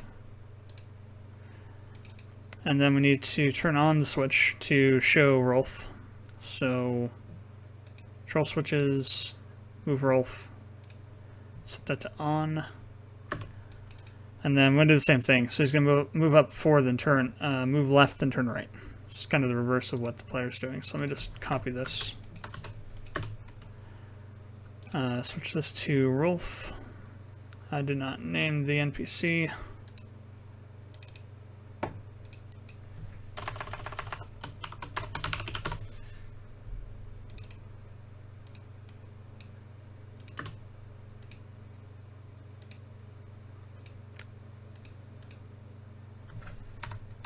So move left, turn right. This one we're going to wait for it to complete. Well, we'll wait, make it so that the other one doesn't execute, though. It might. We'll just do another wait. This one will be a bit longer. Maybe, so 120, 180, 240.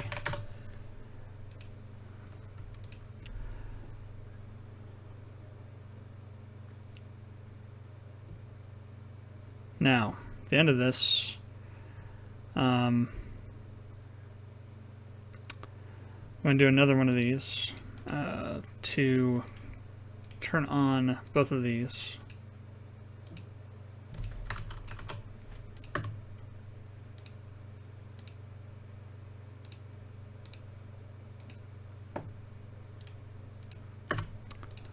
Now, movement routes on Kyrith.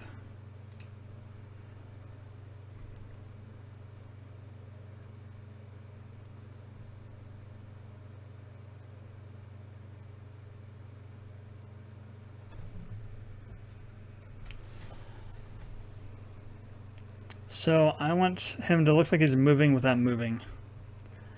I think that means we just turn the animation on and then turn it off.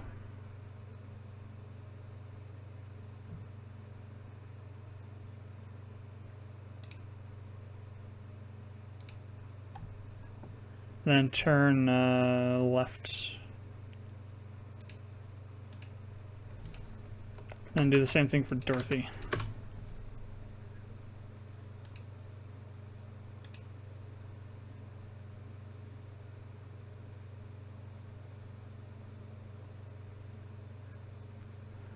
It might be turn right for her, but I don't think it is. I think it's based on where the spread is located rather than where it's facing. So left is always left. Okay, then I have to do something similar for, let me get over for Rolf. Let's put in the other spreads here. So,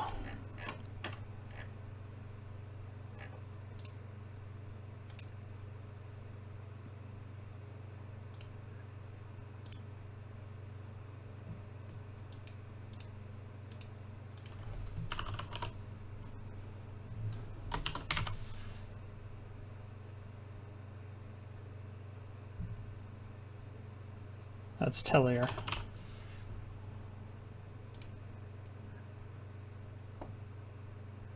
Skin below parallel.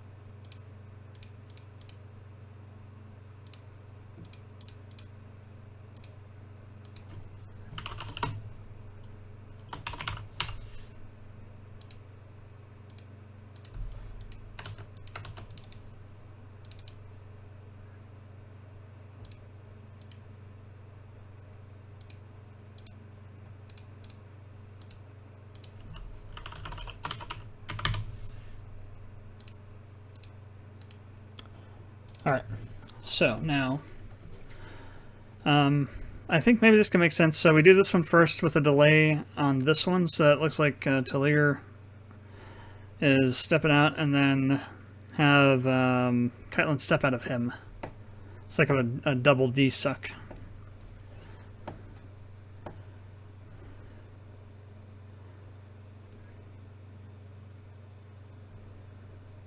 So I think, let's move this over again. I think we just have to do the same thing with, oh, I need to name them. Helps drastically when dealing with stuff like this. Drastically. When dealing with eventing like this. Clear. And Dresden. Alright, now we should have it set up for this. So I think we're just going to take this. We'll take Karth first. So I'm thinking as we have this, I'll grab one for Dorothy. So in between here, we're going to do like a wait of like maybe 180 seconds. Let's try 120 to start with, see what that looks like. So first, we're going to have Tellier walk up.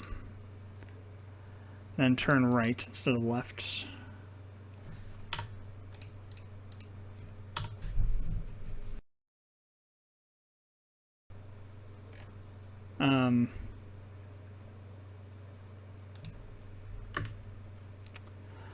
Obviously we'll need to do switches as well. So tell and Dras. Okay. This will be Dresden.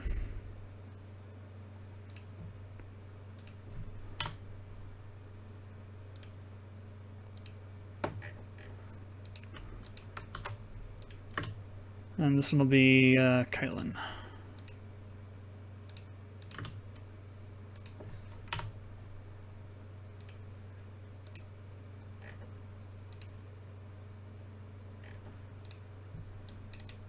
Then we need to make sure we do self-switch to turn this off, otherwise it'll just repeat. So control self-switch A on. New page, switch, whoops, self-switch. A action buttons, that'll stop that. Okay. So let me go ahead and set up start point here real quick. And let's see what happens. Let's see what happens.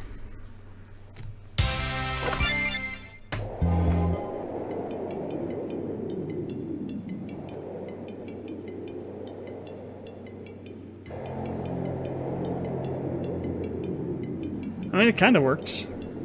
Kind of worked. It's a little bit slow. But it kind of worked.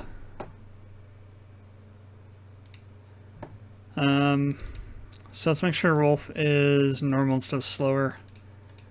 For whatever reason, Kyrith like did a double turn or something. That was weird.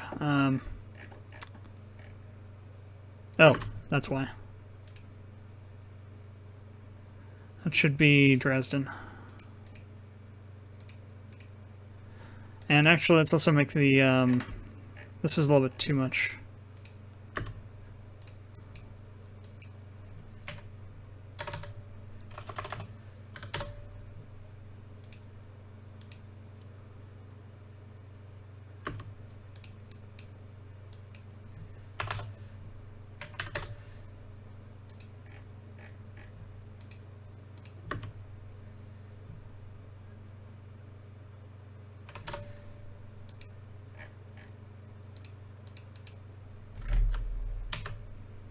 Alright, see what this looks like.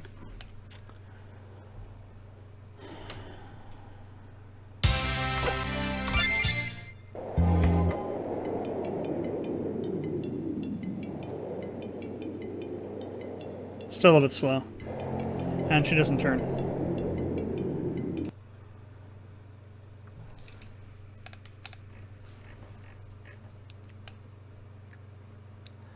That'd be because I don't actually have her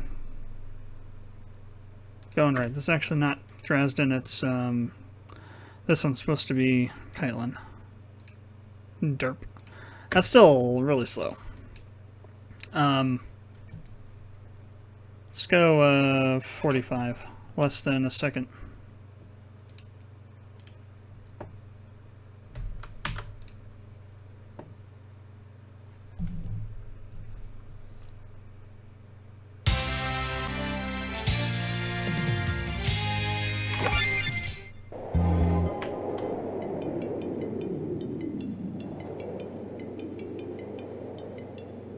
Cool. Okay.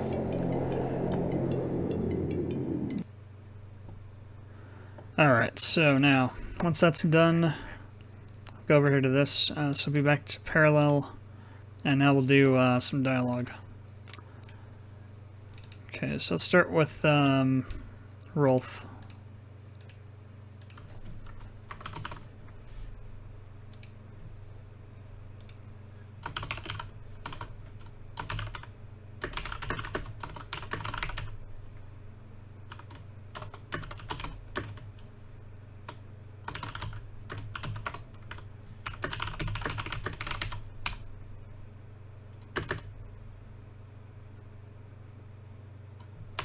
I'll say our first time.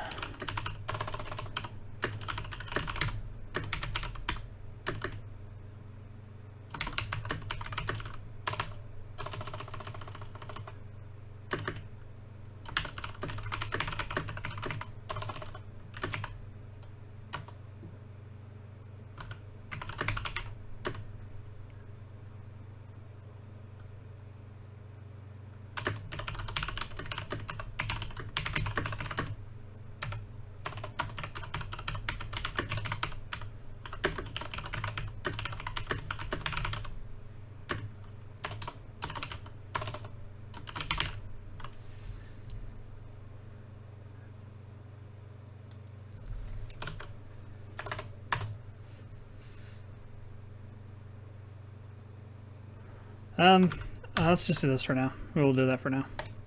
Just one, oh, whoops. Forgot all about that. Okay.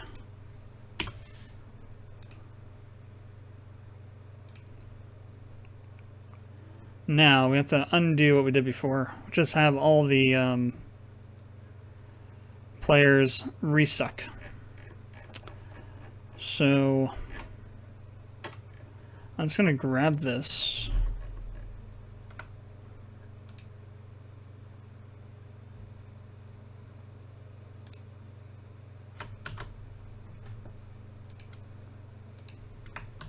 Well, we'll change everything up, but so These will need to move. Actually, I'll have to copy them so we can move them that way. I'll have to change them too. So,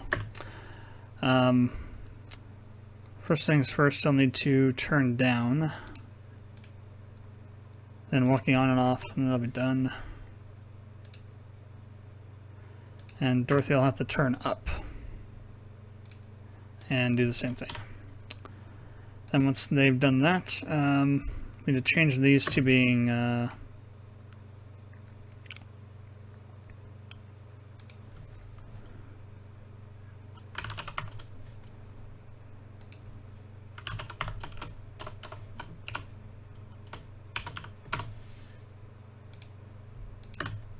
and move to, whoops,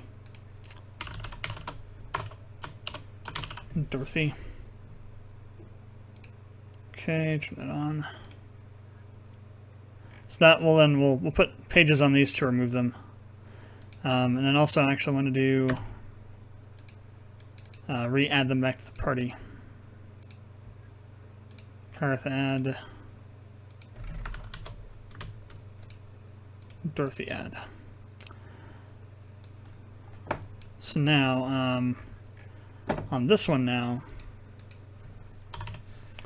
we have to go backwards. So Cotton will be first.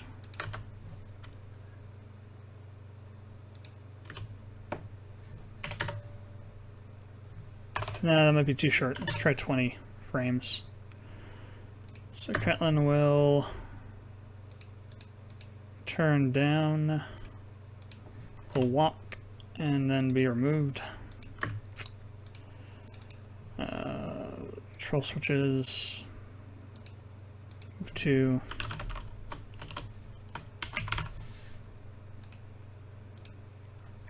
then after that, Talia and Dresden will both do the same thing.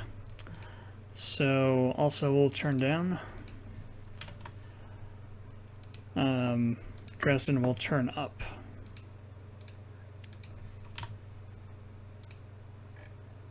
Then we'll also do our switches in those. So move to Talia.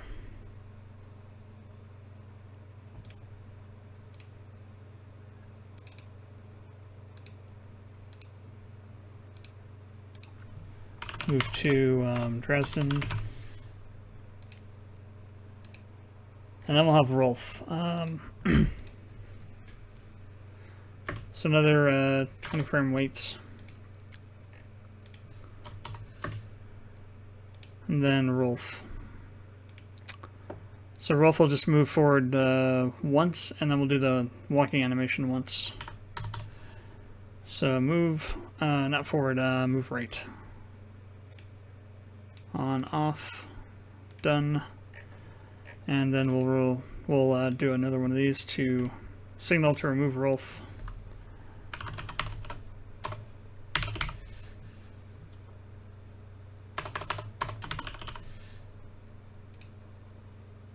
Okay. Then another self switch to B. And new event page, self switch A, set to B, and there'll be action button below. Okay, done. Now,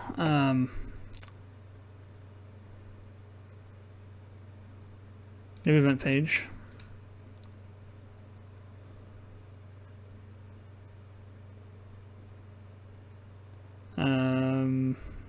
Kaitlin. And that should be enough.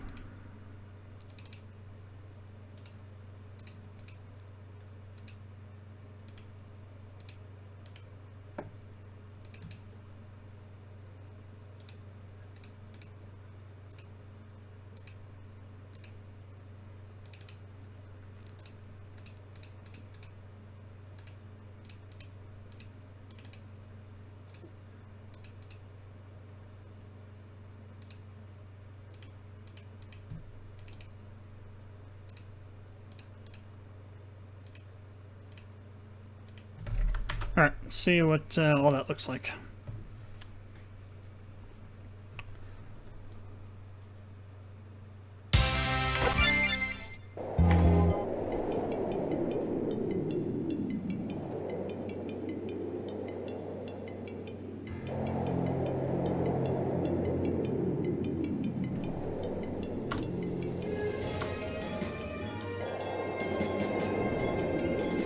Oh, whoa. I kind of went like, that looked freaky looking. Was there a delay in there at the end of page 1? No, that wasn't done there. Oh, there's a wait here. That's what happened. 10 frames. Let's actually save this for the end so that we're not, oops, getting in the way of Rolf before he's been removed. Okay, try that again. Welcome to the wonderful world of creating cutscenes in RPG Maker.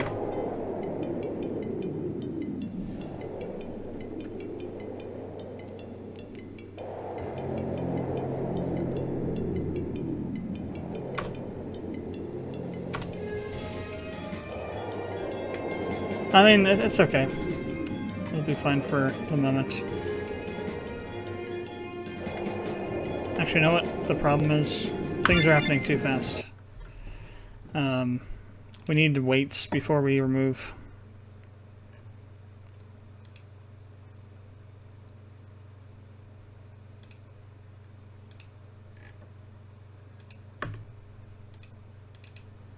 Not very long, but like maybe 30 frames. So half a second.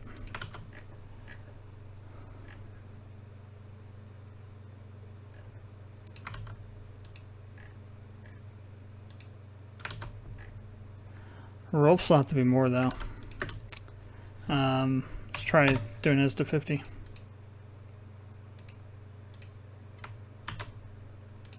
Alright, let's see what we get.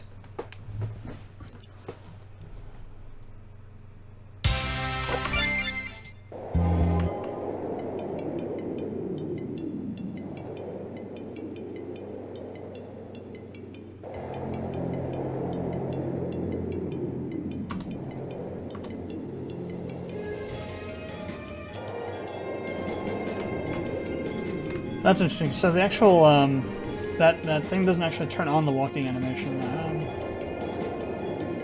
Will they step if there's something in the way? Let's try it with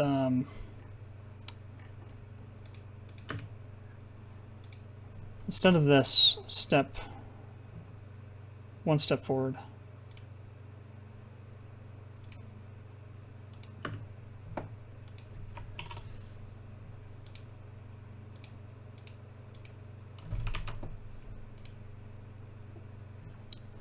Because the walking animation sure to be turned on. I think that just turns on the option in the sprite, or in the event.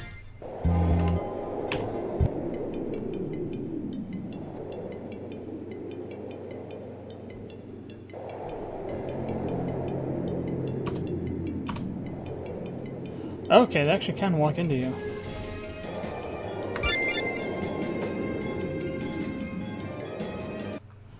Interesting, so they can walk into you, but you can't place them on top of yourself, or on top of other events. Can't stack them.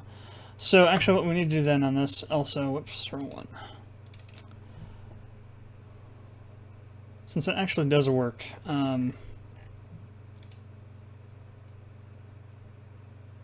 problem is I don't want them to step forward, I want them to just go, act like they're walking forward.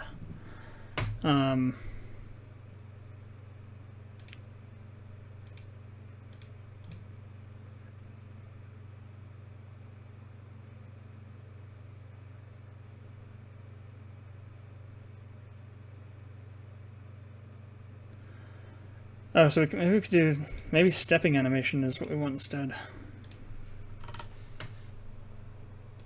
Let's see what that looks like.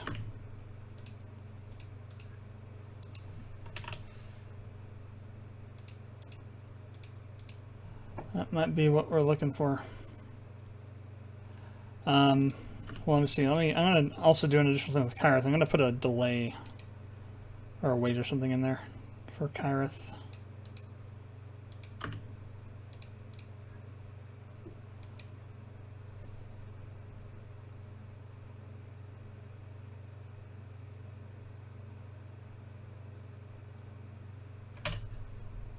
So a quarter of a second. Just so it looks like he's actually walking instead of just like instantly turning it on and off. We need a little bit of a movement to kind of signify that they're walking or have walked. Since we can't stack them into the same tile, well, I don't know. Well, I wonder if we could place them in the same place. Something to look up.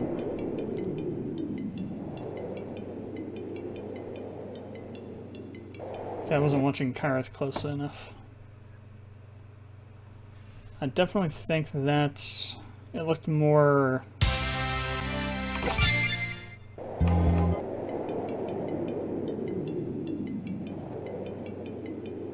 Yeah, it was not quite long enough. It might have been also actually, it might have actually been like a waiting. It might have been like half in there, like stopped in the actual stepping animation. Let me let's change this to like say 45 for the hell of it. Best way to try and figure stuff out is to either shorten or lengthen events, so you can see what happens, like extreme, so you can see what happens. So if he's actually walking forward, that's good. If he's like stuck in the animation, that's not good. Oh no, he's walking, okay. Yes, that is what we want. Let me see real quick here. RPG Maker MV.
Currently reading some stuff.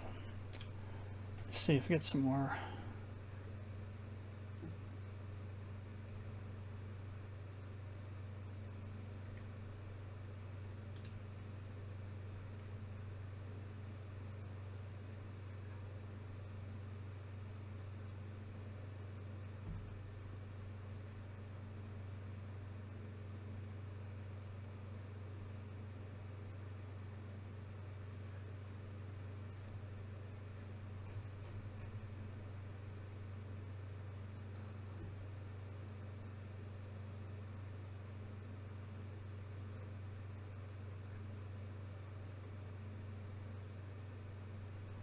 So through.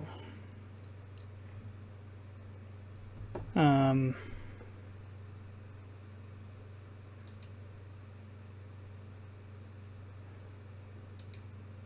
doesn't help in terms of like placing.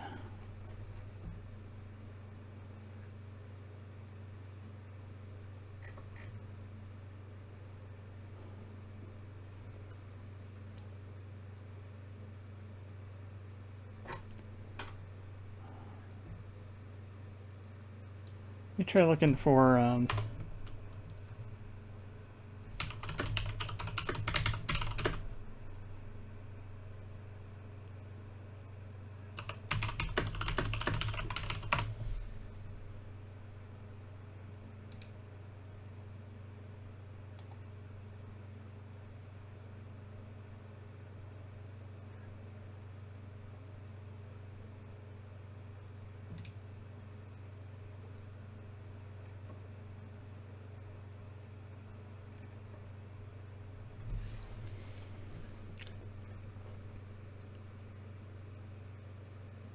well, not finding anything yet.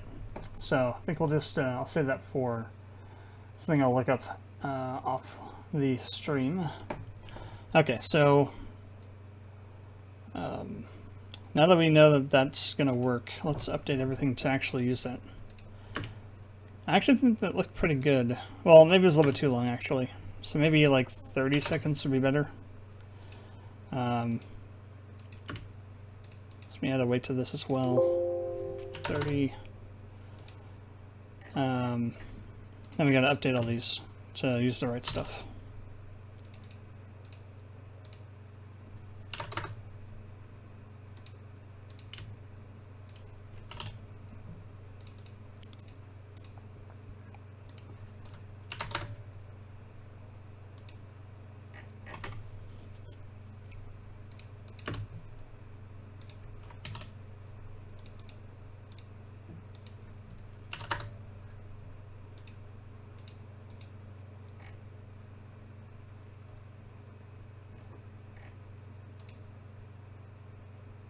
So on this one, actually, we could probably just do what we had done on the other one. So just have actually do a move down instead of a all this other stuff.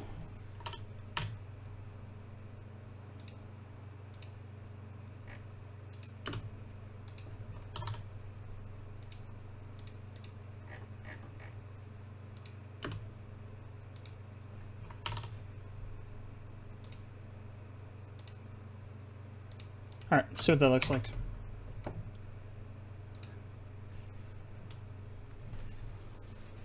Let's take a gander, see how screwed up I just made it. No, it probably will look... Okay, it looks a lot better. It's not perfect, but it's good enough. Now, what does this look like? Interesting. So they actually can't move into the other characters. Did Dorothy move into the player, or was it only Kyrith? I didn't miss that part too. So I know Kyrith did, but did Dorothy as well? I think that one of the two would probably get shoved under the tile.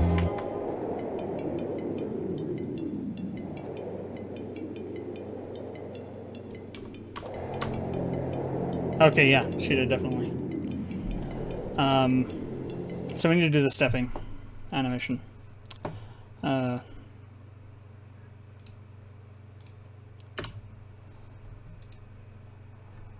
Turn down, stepping on, wait, 30, stepping off. Turn up, stepping on, wait, no, 30, stepping off.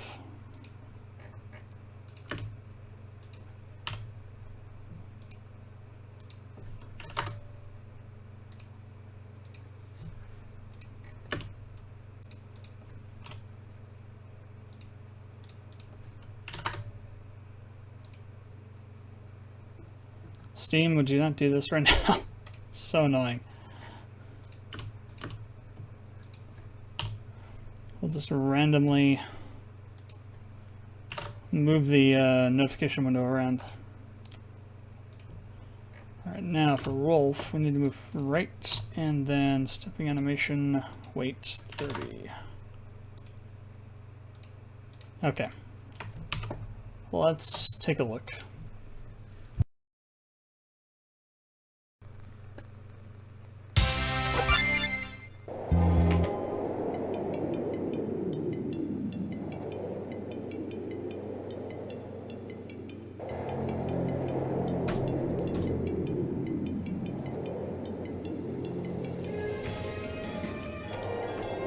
I mean, when they pop back in, that's kind of weird, but nothing I can really do about that.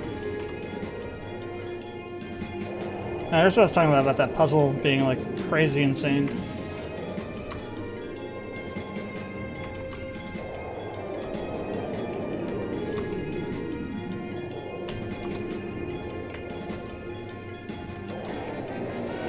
Oh, never mind. Oh, no, yeah, definitely, that's not it.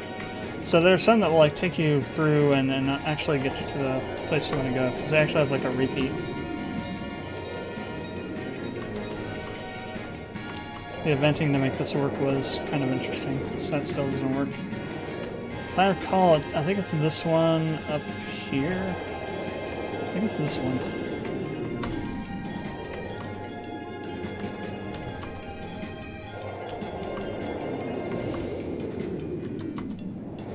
Nope, not that one. I think also the color that they changed is supposed to also indicate whether you're right or not. I don't think that's ever actually worked properly, though. No, it's definitely not it.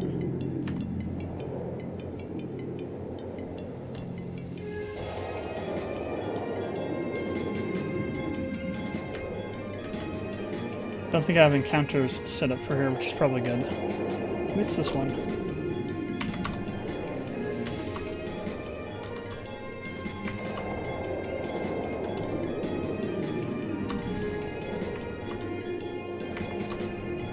Ah, that was it. Okay.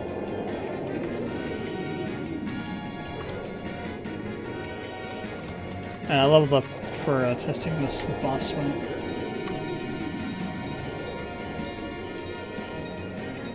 So anyway, so you come through the first time. So you can say get out of my way and find him, or you can say find whatever. And you get a quest.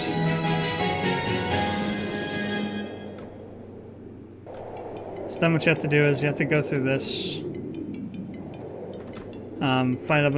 Fight these guys in here. Actually, probably not high enough level to fight them.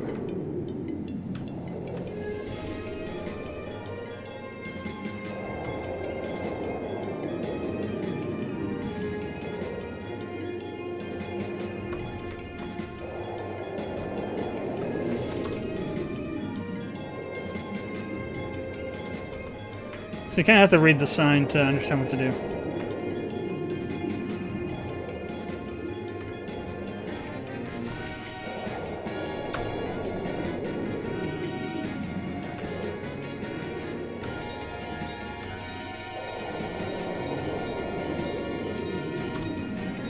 Warn headphones users right now. It's going to be a little bit loud. Oh wait, no, not yet. It will be, eventually. We need all the gems first. I think we can actually pick them all up. I don't think we have to have one. I think it's like a... I could be wrong about that. It might be... Okay, no it is, yeah.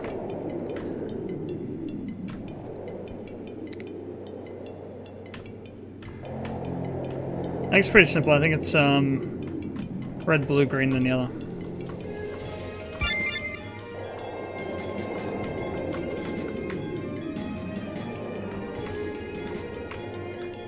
At least I'm pretty sure that's the order, that there is an order, and it's not just if you have one, you haven't socketed it yet in the fountain that you can't open stuff. Oh, that's funny, the chest turn directions.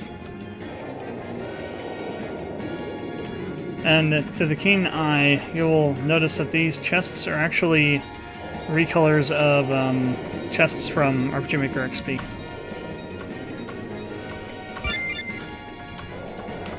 I pulled the sprite sheet out of the RTP and resized and then recolored them. They're a little bit buggy. because RPG&V's tile set doesn't have a chest that has a directional tile in every direction, which is ridiculous. Okay, now it's gonna get loud. So prepare to turn your volume down.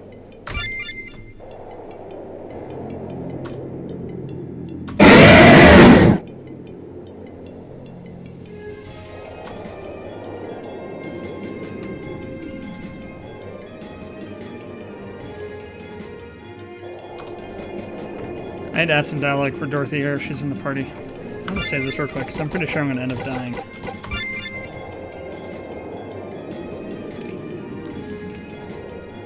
Oh god. Really?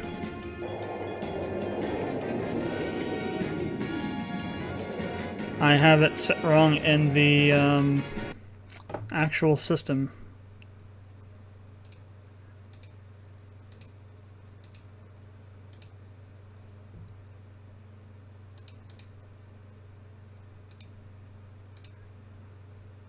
At least I think so. Wait, where would that be at?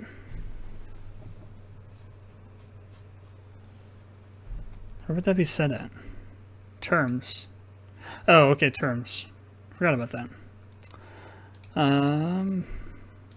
It should be here, shouldn't it? I mean, it's all set to party.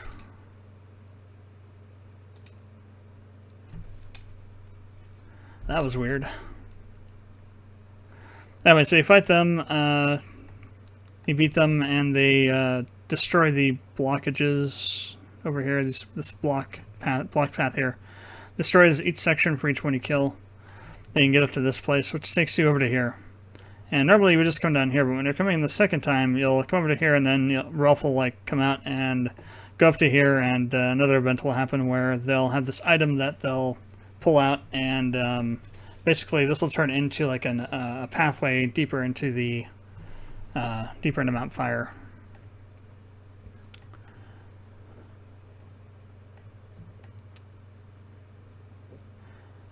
So what have we been streaming for? 3 hours? It's probably a good place to stop. So I was going to do a 2-hour stream today. Went over by about an hour, so. Yeah. Thanks for watching the streams if you watched on Twitch or YouTube. Hope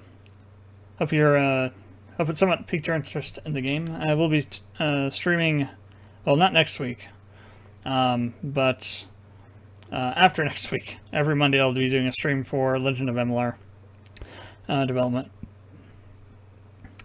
This time I didn't actually do too much work on it in between, but I'll probably do some work on it in between this time.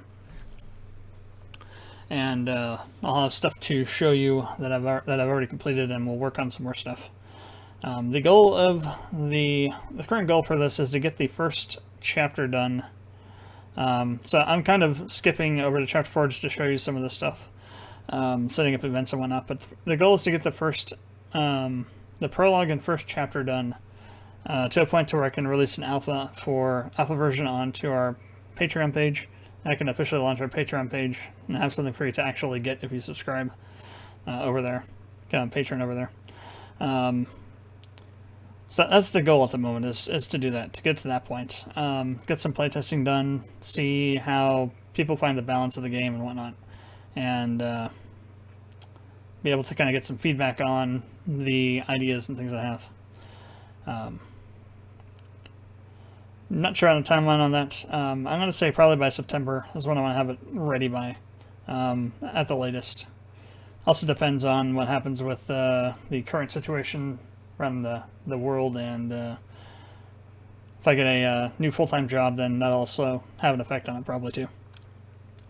But we'll see what happens.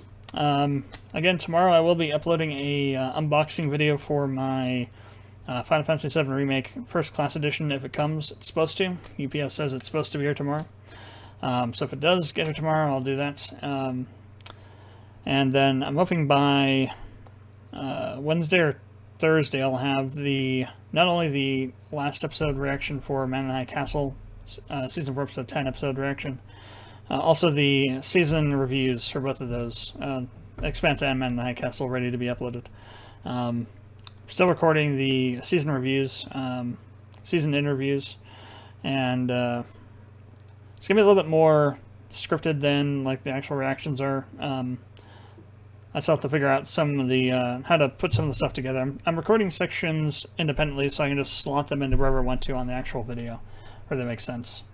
So I have to figure all that out still too. We'll see what happens. Tomorrow there will be a stream, like I mentioned on Saturday, and I think I also mentioned it yesterday. Not sure what we'll do. We might jump back into Half-Life, continue our hard difficulty run on it, or I might just do an entire stream for Monster Hunter or something. We'll have to see. Whatever I feel like doing tomorrow is what we'll do. And then there won't be another stream until probably... So it sounds like Max is going to be streaming earlier.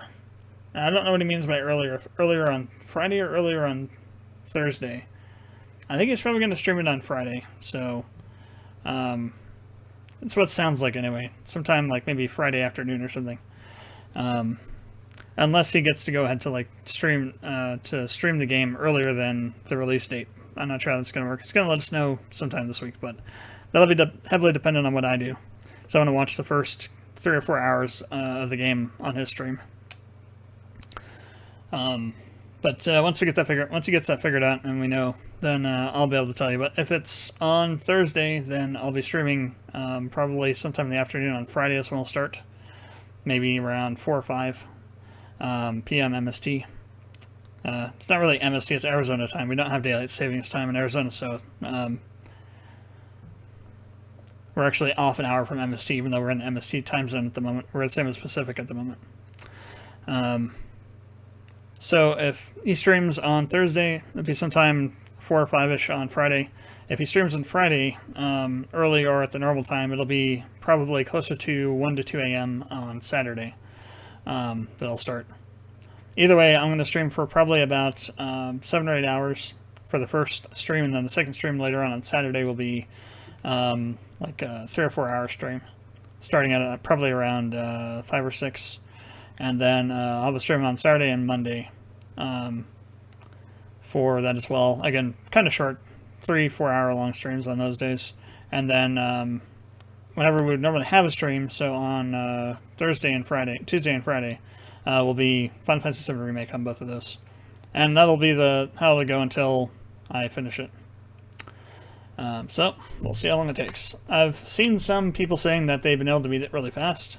Other people that probably played it at a reasonable pace and didn't rush through things and skip the dialogue and whatnot, did the proper amount of grinding and that a game like FF7 deserves for like material growth, have said it's at least 45 hours just for the main story, not doing all the side content. So I'm hoping it's going to be at least 50 to 60 hours total. I'm going to be trying to do a 100% run on my first run, which is kind of hard if you don't know what actually is in the game. But we'll find out. 3 bloody days to go. 16 years boils down to 3 days. 72 hours. No. Yeah. No. 24, 48, yeah, 72. I was right. Just hyped beyond all belief. But yeah, so that's the schedule for the next week or so. I'd appreciate it if you'd follow on on Twitch. I did that the other day too. Or subscribe on YouTube. And I will see you guys tomorrow.